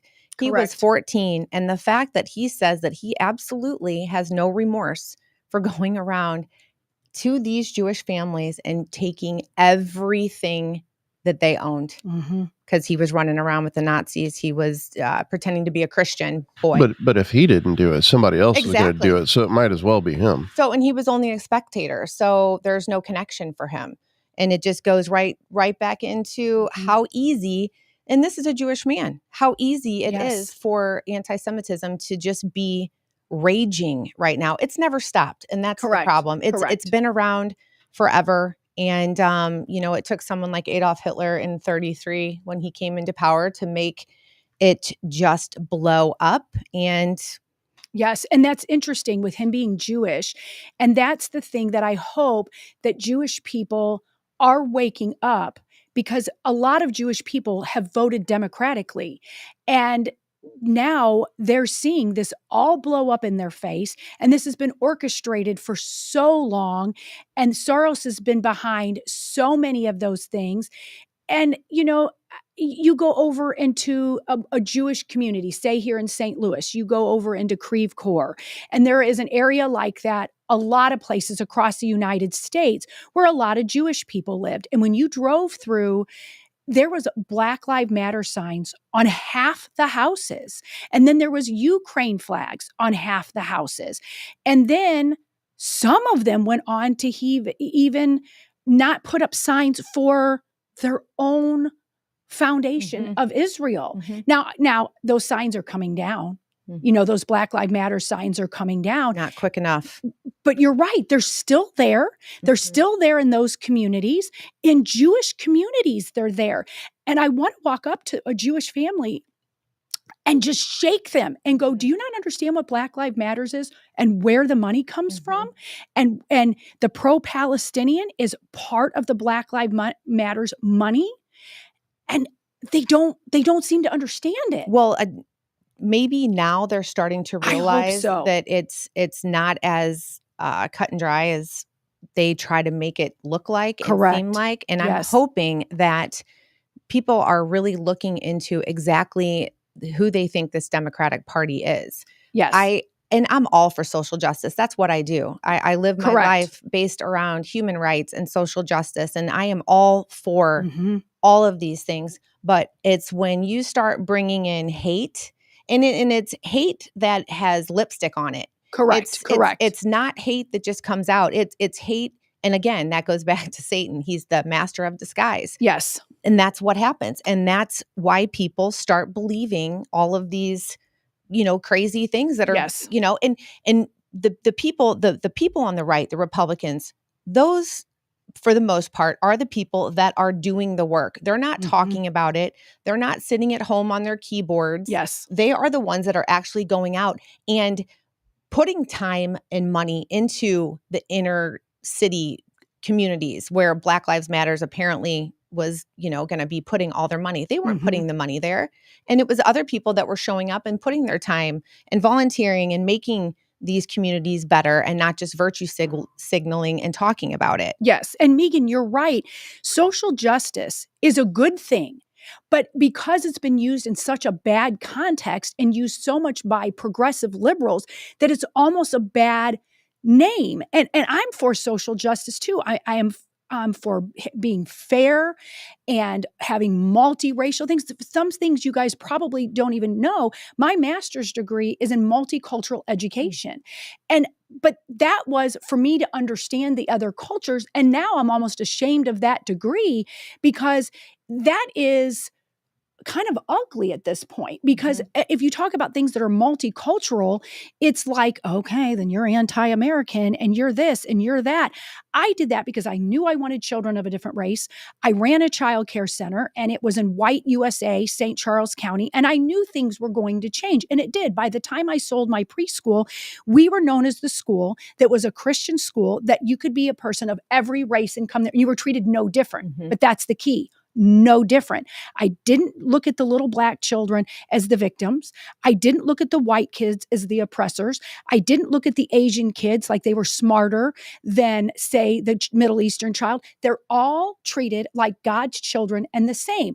That was my goal of getting that degree. But they've distorted multiculturalism and social justice. So now it's almost a really ugly thing. It's really ugly. And that's a shame because I do believe that everybody should have the same rights. But gosh darn it, don't take the rights away from white people in your name of color. It goes both ways. And it's gone, the pendulum swung so far that now white kids are the oppressors and the bad people. And I'm saying that and I'm speaking to the choir because people on the chat line and people that will listen to this later, they don't feel that way. But our children are getting inundated with those sorts of things. Vic and I talked about it yesterday. If you're a white athlete, particularly in basketball, football, or track, you are not treated the same as a Black child, particularly by a Black coach. And people be like, I can't believe you said that. I had several people say that to me yesterday. I can't believe you said that. It's like you're picking on Black people. I said, I pick on anyone who tries to not be fair. And that's what's going on. It's the truth. And if you look at it and you have a child athlete, you know it's true. You know it's true. Well, absolutely. Well, and knowing people in like the local football community, there are several people who have the same views that are multicultural. Yes. So they all agree, and they're not all white people. I would agree with that too, because I think the average Black athlete and the average Black coach doesn't do that. But the ones that believe that often, just like a Democrat, get in power to get their agenda across, and they're not fair. They're not fair. Yet they talk about equity and inclusion. Well, all of the people that are talking about DEI and equity, inclusion, and racism are usually the ones that are stoking the Correct. The racist or racism fire. Yes. It's always those people. It's always the people that are looking for, I don't know if it's attention or an excuse to act and behave in whatever way they want to, but it is those people. I don't wake up every day and think about what color skin people are. I look at their character and how they're behaving. But I also don't have a problem if someone is misbehaving and they are black or brown. I don't care what color you are, purple.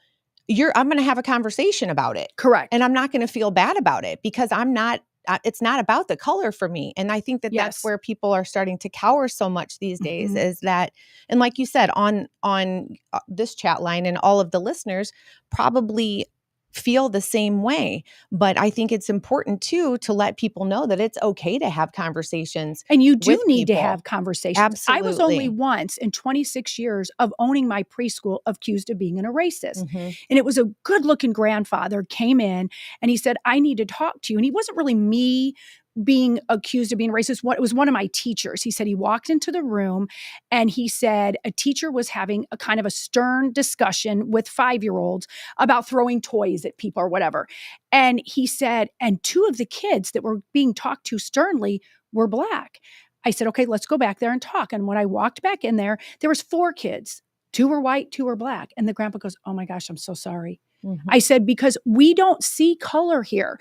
It wouldn't have made any difference if 4 of the kids were black or 4 of the kids were white. At that point in time, our preschool was a 50-50 mix. And I told that to the grandpa, and I said, it's because we do treat them fair. Your grandson wasn't even in this little discussion. He was over there behaving. And that was a really great discussion. And he called me back later and he said, you know what? Thank you. Because sometimes white people go, oh yeah, you're right. I'm so sorry. We were kind of being mean to the black kids. He goes, you came right at me. And I realized right then you weren't racist. They were all throwing blocks. So they were all going to be talked to and hit a little girl in the head. And that's the discussions that people of every color need to be having is if the mean little kid is being talked to and they're purple, talk to Barney then. Whoever it is needs to be talked to. And you know what? I think most people are like that. I do. I think most people are fair and most people just want to get along. And we see it more because we're enmeshed and talking about all of this. Because I think the average Joes that don't pay much about politics or the news, they're not racist.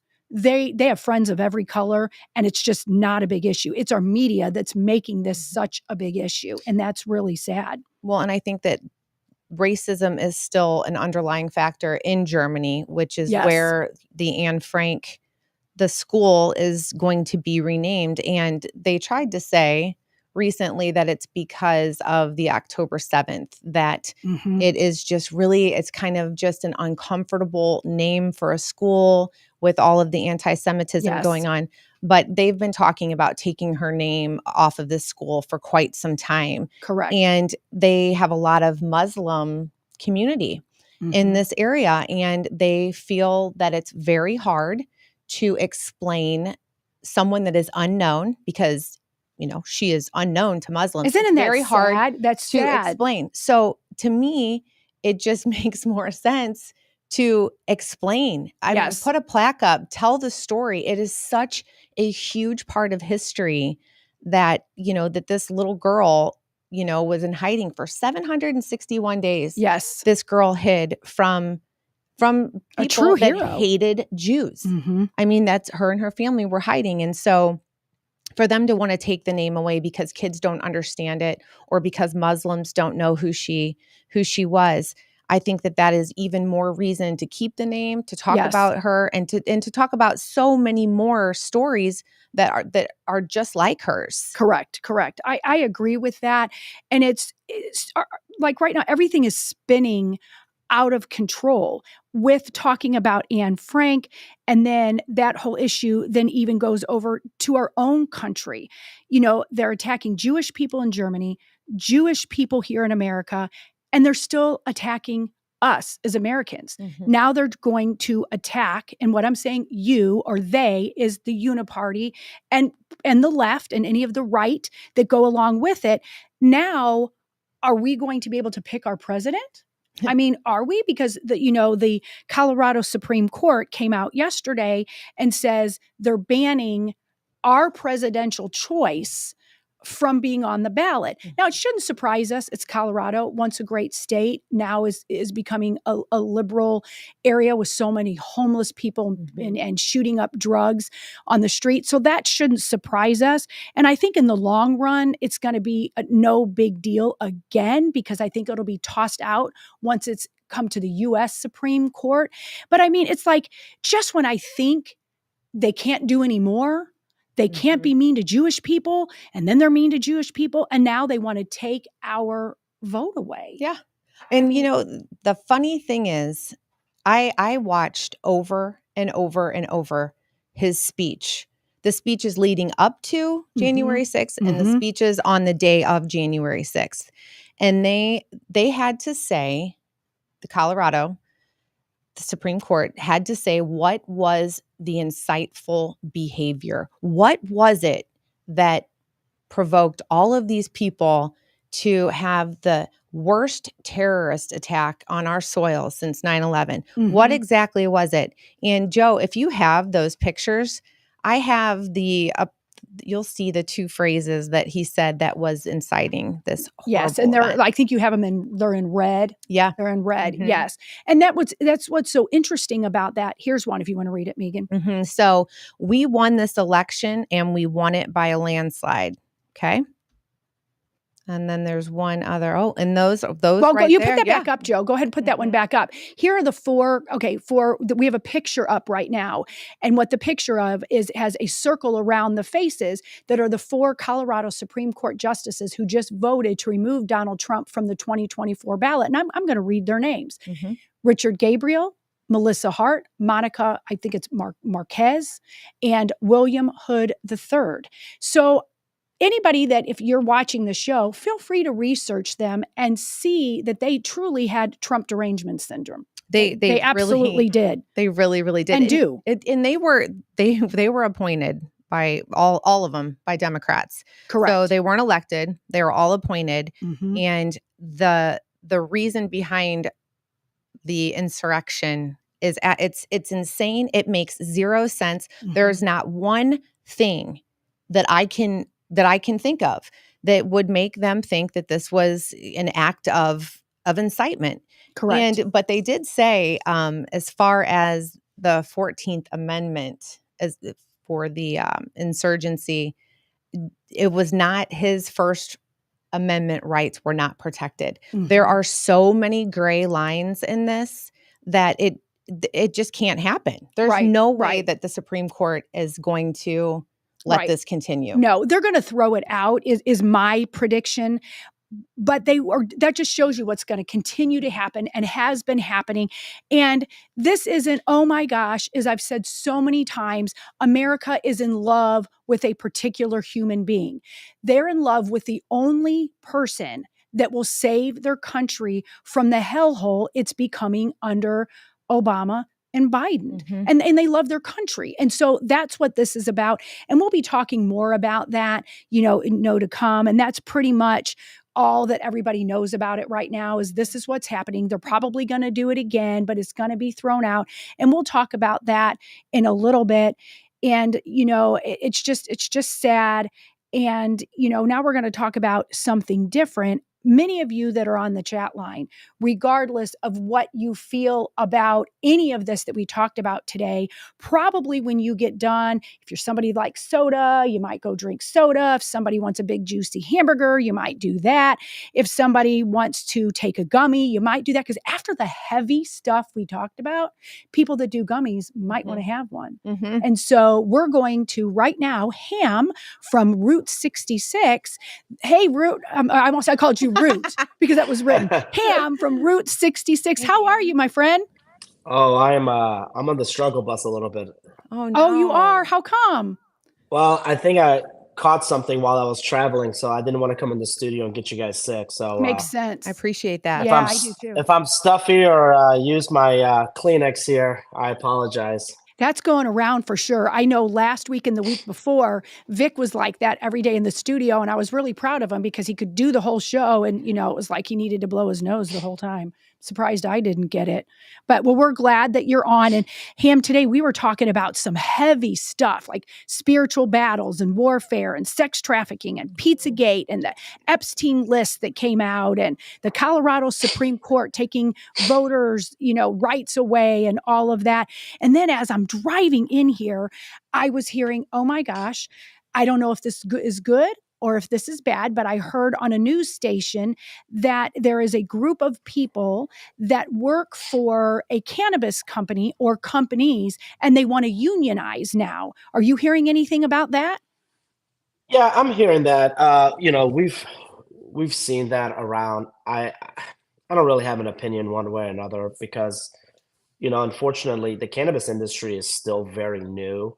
And the taxes are extremely high, so we don't get a deduction on our taxes, which is a 280E. And so I think where a lot of people just mistaken is they think that we make all this money and we make all this deduction, and cannabis companies, and I'm only going to speak of Missouri because that's the only experience I have. Cannabis companies in Missouri just started making money this past year, right? In February is when they started making money.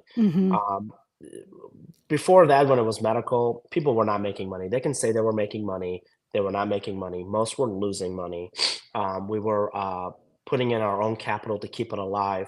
And that's the biggest misconception. They think you have all this money right out of the gate. And so they want all these extra benefits. And there's nothing to give out. Like, we were lucky to survive. And I'm being very honest with you. The first 3 years was extremely difficult. I knew this was going to be a long battle. And we've talked about this on the show before. When COVID happened, when COVID happened, we got delayed by a year to go rec, to put it on the ballot. So that just cost so much money and hundreds of thousands of dollars a month that, we were paying out. And so I don't have an opinion. I'm not here to, I don't want to, speak for once, but it's, there's not enough education on it for people to understand what goes in. And what I'm saying that is it's unfortunate for the employees because they think, the union is going to come in and give them all these great benefits, but it actually can crush the industry in general.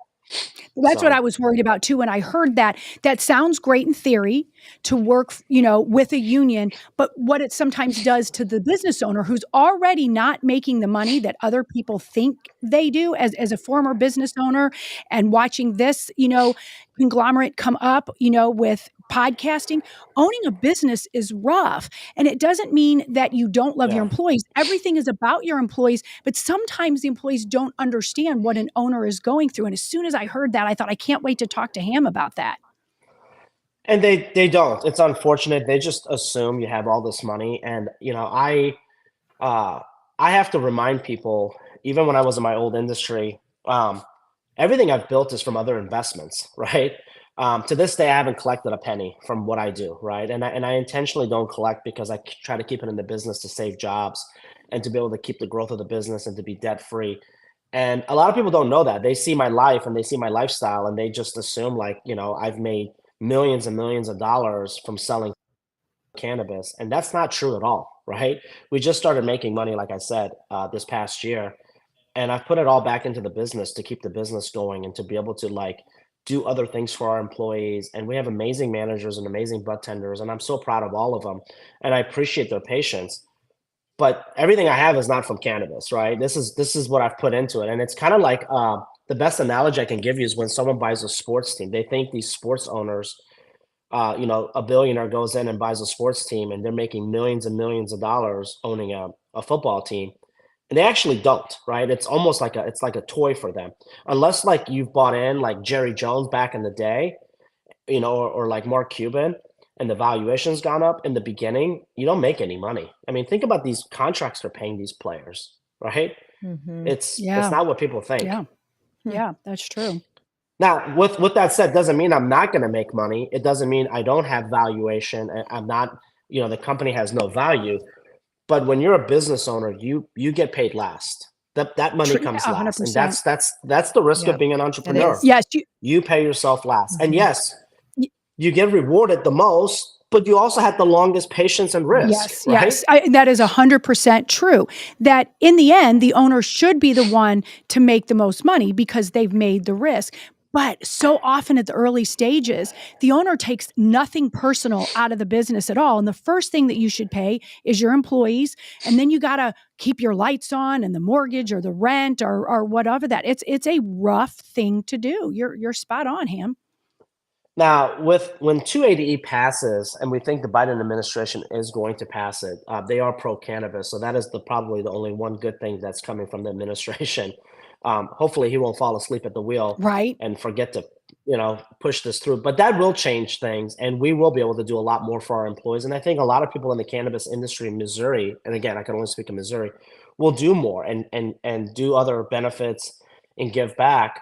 Where the employees are rewarded, but our employees are not making minimum wage, and I want to make that very clear. They make very good wages, and so do the managers. With that said, that doesn't mean that I don't want to pay them more and let them prosper and grow. I want that to happen.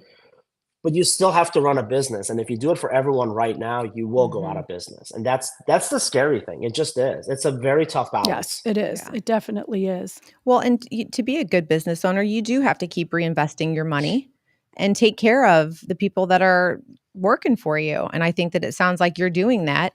And like you said, time, it will bring you good things. Return on investment, right?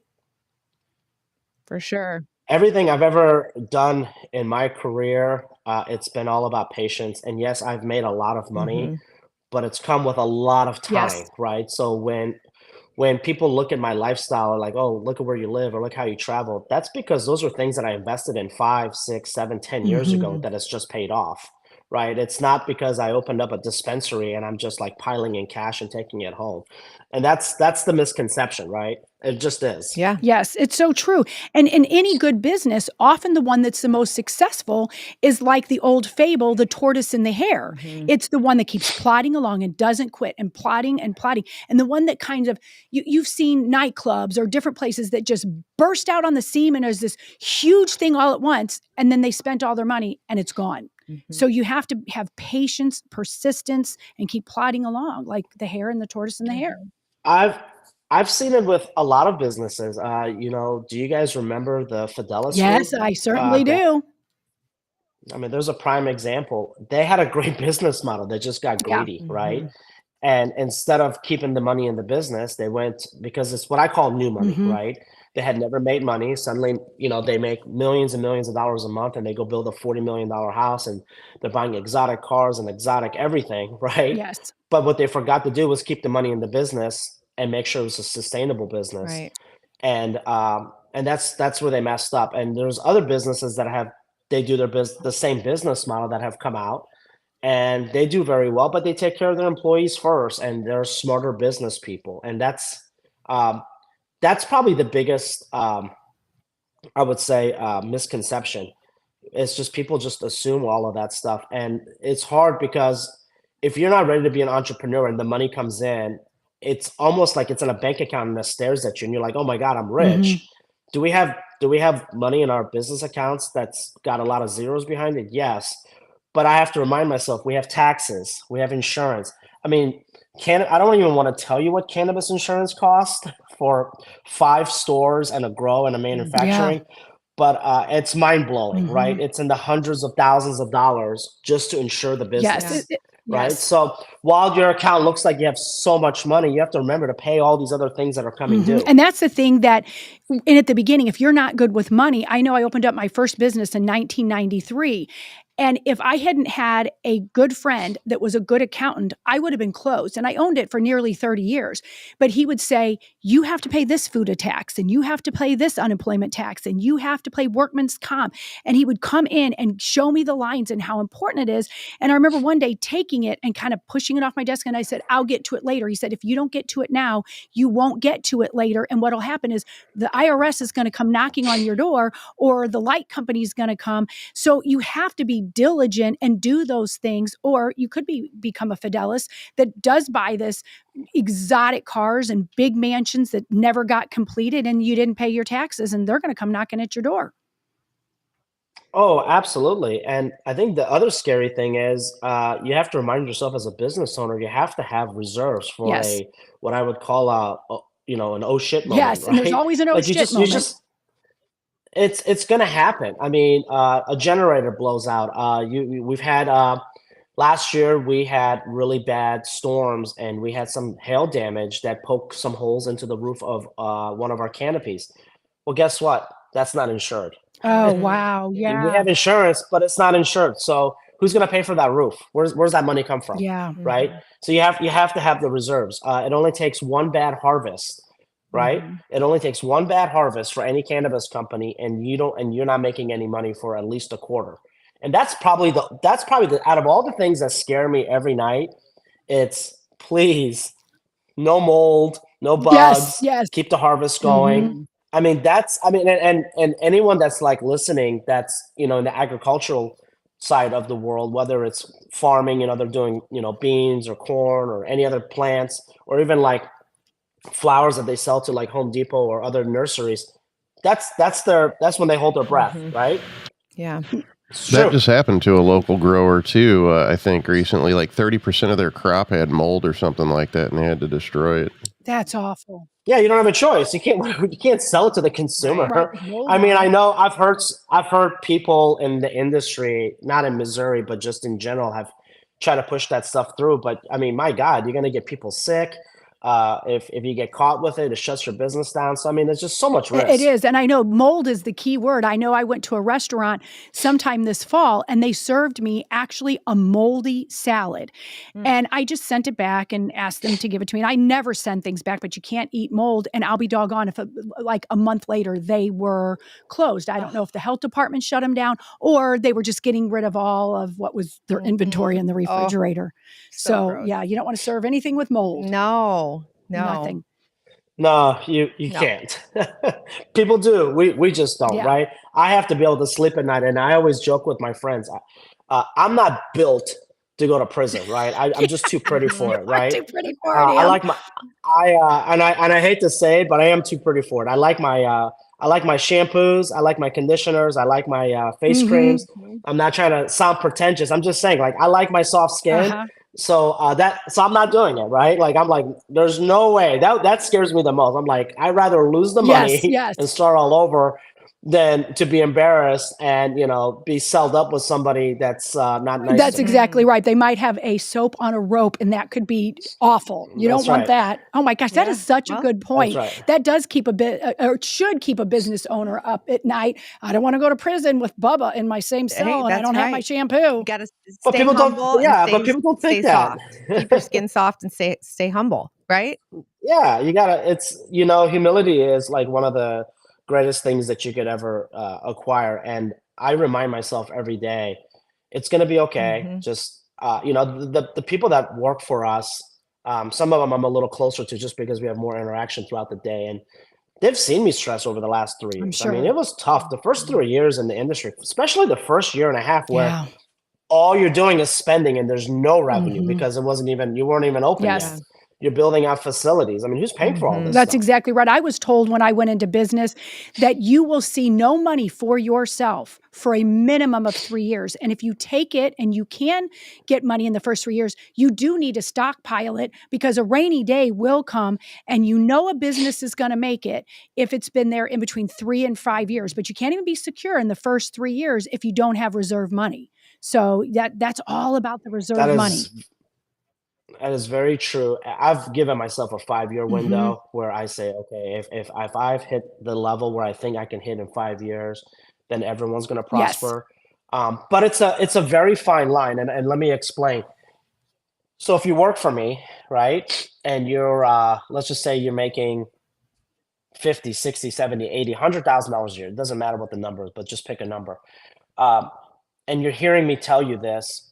At the end of the day, it's not your problem. That's how they look at you as the owner. They're like, I don't care. I need higher wages. I have a family to feed, and I feel for them, and I hear them loud and clear, right? But if I don't have it to give, I don't have it to give. And that's why people go to other companies or change industries. And someone else will say, I'll take that job all day long because I don't have a job. Correct. Right. And I need that job, and I'll take $60,000 over not having a job. Right. And that's where the cycle of life and the workforce comes in. So when someone comes and says, I want to make more money, it's not like I'm the Grinch and I don't want to pay them more.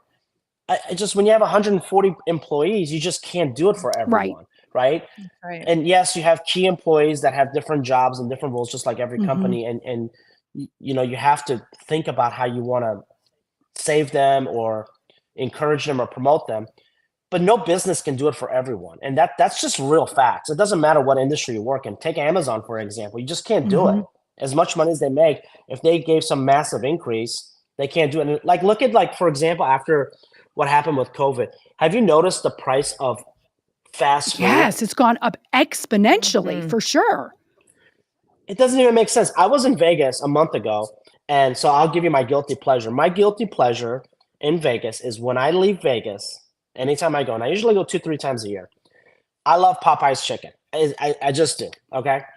And I don't eat it all the time, but when I'm in Vegas and I'm on my way out, it's just, I want that Popeye's chicken. Yeah, it's your It's my thing. A Diet Coke, Popeye's chicken, the biscuit, and yes, it's so bad for you, but it's like 2-3 times a year. That's the only time I eat fast food. And it used to be like a number 3, you know, you get 4 strips, the biscuit, and a drink. At an airport, it used to be like $9, which is kind of high still. This is pre-COVID. Do you know what that is now? $20? $20? It's like $18.50. Wow, yeah. That is what? That is just nuts. Yeah, that is nuts. For one. Yeah, it's like $18 for 10 wings nowadays. Yeah. I'm a Chick-fil-A. So my guilty pleasure now is I don't do it because I can't justify it, and I can afford it. I just feel like, why? Because we not to get into the politics of it, but we printed all this money. We have crazy inflation. So we pay these higher wages. Well, how is Popeyes going to survive if suddenly they went from paying $9 an hour to $17 an hour? Correct. Raising the minimum wage for a small business isn't a plus. I mean, it isn't.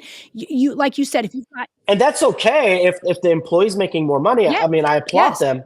But guess what? The consumer has to pay more. And if they don't, and if they're like me and they're like, I'm not paying $18-19, then what happens to the business? They're going to have to either reduce staff, lay off, reduce hours. So there is a domino effect that comes back at it. I've been saying this for years. Every time there is a minimum wage increase, it always causes inflation. And we end up paying double what we were paying before. So every time they raise the minimum wage and give a little back to the working class, it all comes back because the corporations have to raise their prices on everything just to make up for it. So it all comes back on us anyway. So our actual quality of living doesn't change. It's just the numbers change. That's it. That's exactly right. The numbers change, or they eliminate your job altogether. And when you go to Walmart, you feel like you're part owner because nobody's helping you and you're checking yourself out. And so everybody's checking themselves out. They are everywhere they go. Yes. Crazy. And I'm not totally offended by that because I don't mind doing it. But there's some people that really get upset by that. They're like, I am buying these products and I want a cashier. I want one. Yeah, I get that, especially like if you're a pregnant woman. Or something. They have more checkout lanes than there's cashiers, and I won't name grocery stores, but I go to the grocery store. I enjoy going to the grocery store, and I'll go, and they'll be like on a Sunday at like 7:00. There's 2 cashiers. There's 10 lanes, but there's only 2 cashiers, and then there's like 12 checkout things on your own. Well, I don't mind a checkout, like if I'm just buying like a few items and I don't want to wait in line. That's a fantastic idea, but if I'm shopping for the week, I mean, that's a lot of stuff to like scan. And the little area where you're putting your food in, there's only so many bags. And then you're like, what do I do now? Yeah. Like I'm out of space. Yeah, very good point. Well, I think too, with like we were talking about COVID, so there was a time when the government was paying everyone to stay home. And so it was right after that time that there was nobody that wanted to work. I mean, no one. Restaurants, fast food, forget about it. And so what they had to do was they had to pay their staff so much more. They raised their wages just in order to keep the doors open. Yeah. For, for people to get food. So then, as it always goes, it's a circle and we end up paying more for everything. And then at the grocery store, same thing. Let me tell you something crazy. I travel a lot, and I love the service industry. I grew up as a busboy. I started. You've heard my story. I washed dishes, became a busboy, a waiter, a bartender. So I have a huge heart for people in the service industry, but I'm also a realist. I was at the airport, and those little convenient areas where you just grab a bottle of water, some gum, and you check out yourself, right? There's like little kiosks. Mm-hmm. It asks for a tip. I know. Now who am I tipping? Who am I tipping? You're kidding. I grab the water. I grab the gum. There's a person that just makes sure, just in case you just don't know how to use a computer, or you don't know how to hit pay credit card or debit. They're just standing there. Oh my God. It's like tipping your cashier at Walmart. Unbelievable. Yes, it is. And it says 10, 15, or 20%. 20% to get a bottle of water for what did you do? Like, I go to the restaurant, it's 20 to 25% for good service. What am I giving you 20%? I got the water myself. What am I giving you 20% It's crazy. I mean, they ask for a tip everywhere you go now. And prior to COVID, this was my understanding. If you were sitting down and a waiter or a waitress came up, if a server came up with a menu and brought you your food, you were to tip them and tip them well. Sure. But if you had to go up to the counter and order it yourself and then bring it back yourself, there was no tip.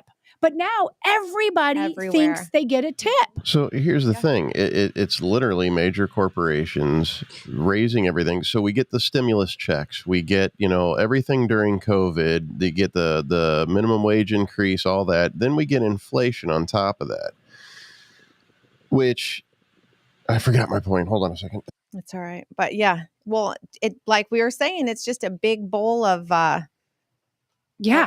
just... It's crazy. Well, it guilts you, but if you really think about it, at the end of the day, with how prices of groceries and everything has gone up, it's actually hurting. It's hurting everyday folks. It is hurting everybody. Right. So my point of that was... So yeah, great. You're tipping, but then you're hurting everybody else. Right. So my point of that was that we're being forced to take care of each other with all this tip stuff. Like they're really pushing this, so the cost really doesn't hit the corporations. They're trying to get us to take care of each other instead of them paying us more money. Yes. Mm-hmm. Well, and you have a lot of people in our chat line are saying that make sure when you tip in cash, because if you can use your card or whatever, but sometimes those servers aren't even getting it anyway. Well, and they get, I'm really kind of, they pay taxes on it. They do. And the IRS does not like that, but tip your service providers with cash, because they do get... Then they keep it. Yeah, always. They keep it. Yeah, always tip them in cash. And then it's up to them whether they report that or not. And if they do, they do, and they don't, but that's not on you. Right, exactly. And they deserve it. They deserve to get that extra gratuity. Ladies, I went recently to a place where it's like an adjustment, like chiropractor, right? Okay. I didn't know that doctors also require tips. What? I didn't know they did. It's that's very unprofessional. So it's like that's it. Let me get this straight. You work on my back, then you ask for a tip. No, he actually. I don't understand. A healthcare provider. No, it's in the system. It says that how they flip the screen. They flip the screen, then they make eye contact. So I'm like, you went to med school. You have a price of what the adjustment is. What am I tipping you for? No. I don't know. That's the whole service. I don't agree with that at all. I really don't. I think what's next? You're going to tip your dentist and you're going to tip the surgeon? I mean, I'm so confused. No. Well, and Ham is right. It's when they flip it around, they make eye contact with you, and that's when they might have been rude to you. I'm not talking about the doctor, but even a server or somebody at the ice cream store, and they might have not paid any attention, but then they flip it around and they make eye contact, and they're like, oh, and then they start making all the small talk, and then they don't give a frick when you walk away. It's all about that tip, and I understand that they might have deserved it, but stop it already with that. Stop it. I get it. When I go to the hair salon, absolutely, of course I'm gonna tip them. That's how they make their money, right? Yes. And guess what? They're providing a service. Yes. But if you're gonna pop my back, I'm not tipping right. you. I'm not tipping you. You went to med school. Yeah. Like that's your tip. Yes, that is so good job. true. You went to med school. Right. Like I wouldn't even think twice about that. Like I would look at that and be like, I think you gave me the wrong screen. Yeah. Something's like I've never had that happen to me yet, Right. like in that kind of a service yet. Yeah, in a healthcare profession. So no like way. like in our industry, our bud tenders get good tips. Mm-hmm. But they're providing a service, right? They're walking you through it. They're listening to it. They're consulting. And so that's like a bud tender and a bartender, same thing, because same bartenders are and our clients are very generous, but they're providing a service. They walk you through it. They give you all these different things. They're spending time with you, right? And then they go to med school. Mhm. But if you went to med school, I'm not tipping you. Right. Like I'm just not doing it. Oh my gosh. And I don't need the eye contact of shame. Eye contact of shame. Like, I'm just not doing I it. love that. But I will say this though. No, they like stare at you like, Well, You're it's not very wrong. uncomfortable. And I think that there's a lot of places that we go that it makes people uncomfortable. It's like, they look at you and then they've got their glass jar right there that says tips.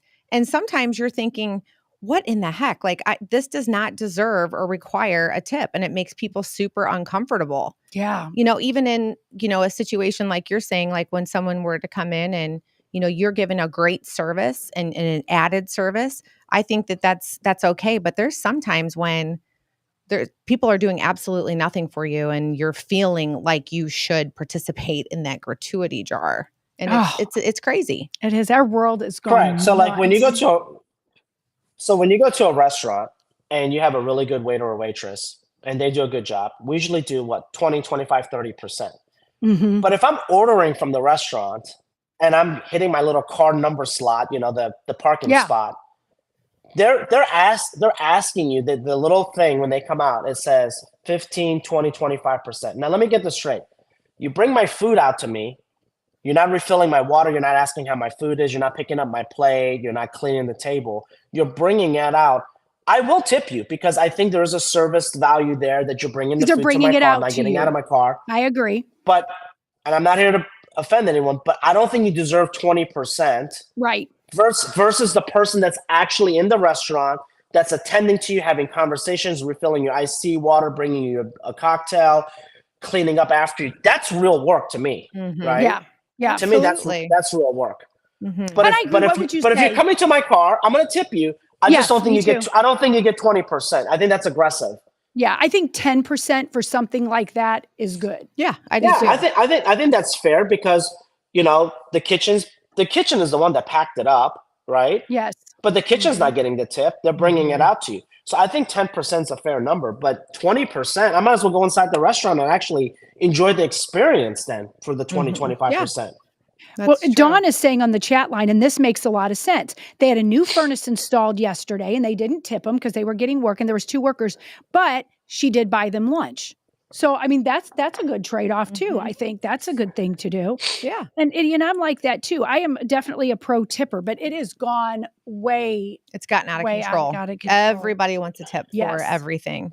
Well, you know what? I had 2 dishwashers installed in my kitchen last year, and these guys came like mid-afternoon, and there was major complications with the way the cabinet was.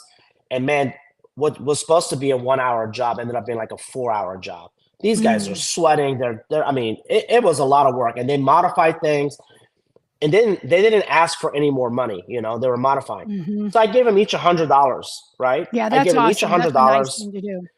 because it's a lot of work, and I saw the value in it. But if it would have been an in and out job in 30 minutes, they're getting paid by the appliance store. But if you're going to spend an extra 3 hours, it's not like I'm cheap, but I have to justify the value of what I'm giving the tip to.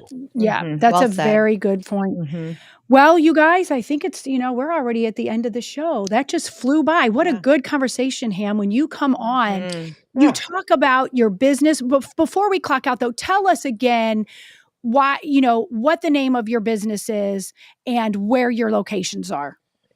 So the name of our dispensary is Route 66, and it's ROOT 66. And you can find us at route66cannabis.com. We have 5 locations. So our newest one is in Des Peres.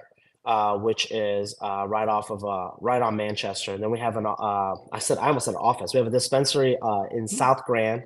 We have another one in Dogtown, Maplewood area. We have one in St. Peters, and we have one in Winsville. And we also sell to about 130 other dispensaries now. So, our in-house product is the Ostara product and the Cubana product. And we're just very excited and blessed that people have responded, with very positive to not only support us, but support other dispensaries. Like I've always said on your show, I'm here for all dispensaries. I'm not just here for Ham's dispensaries, right?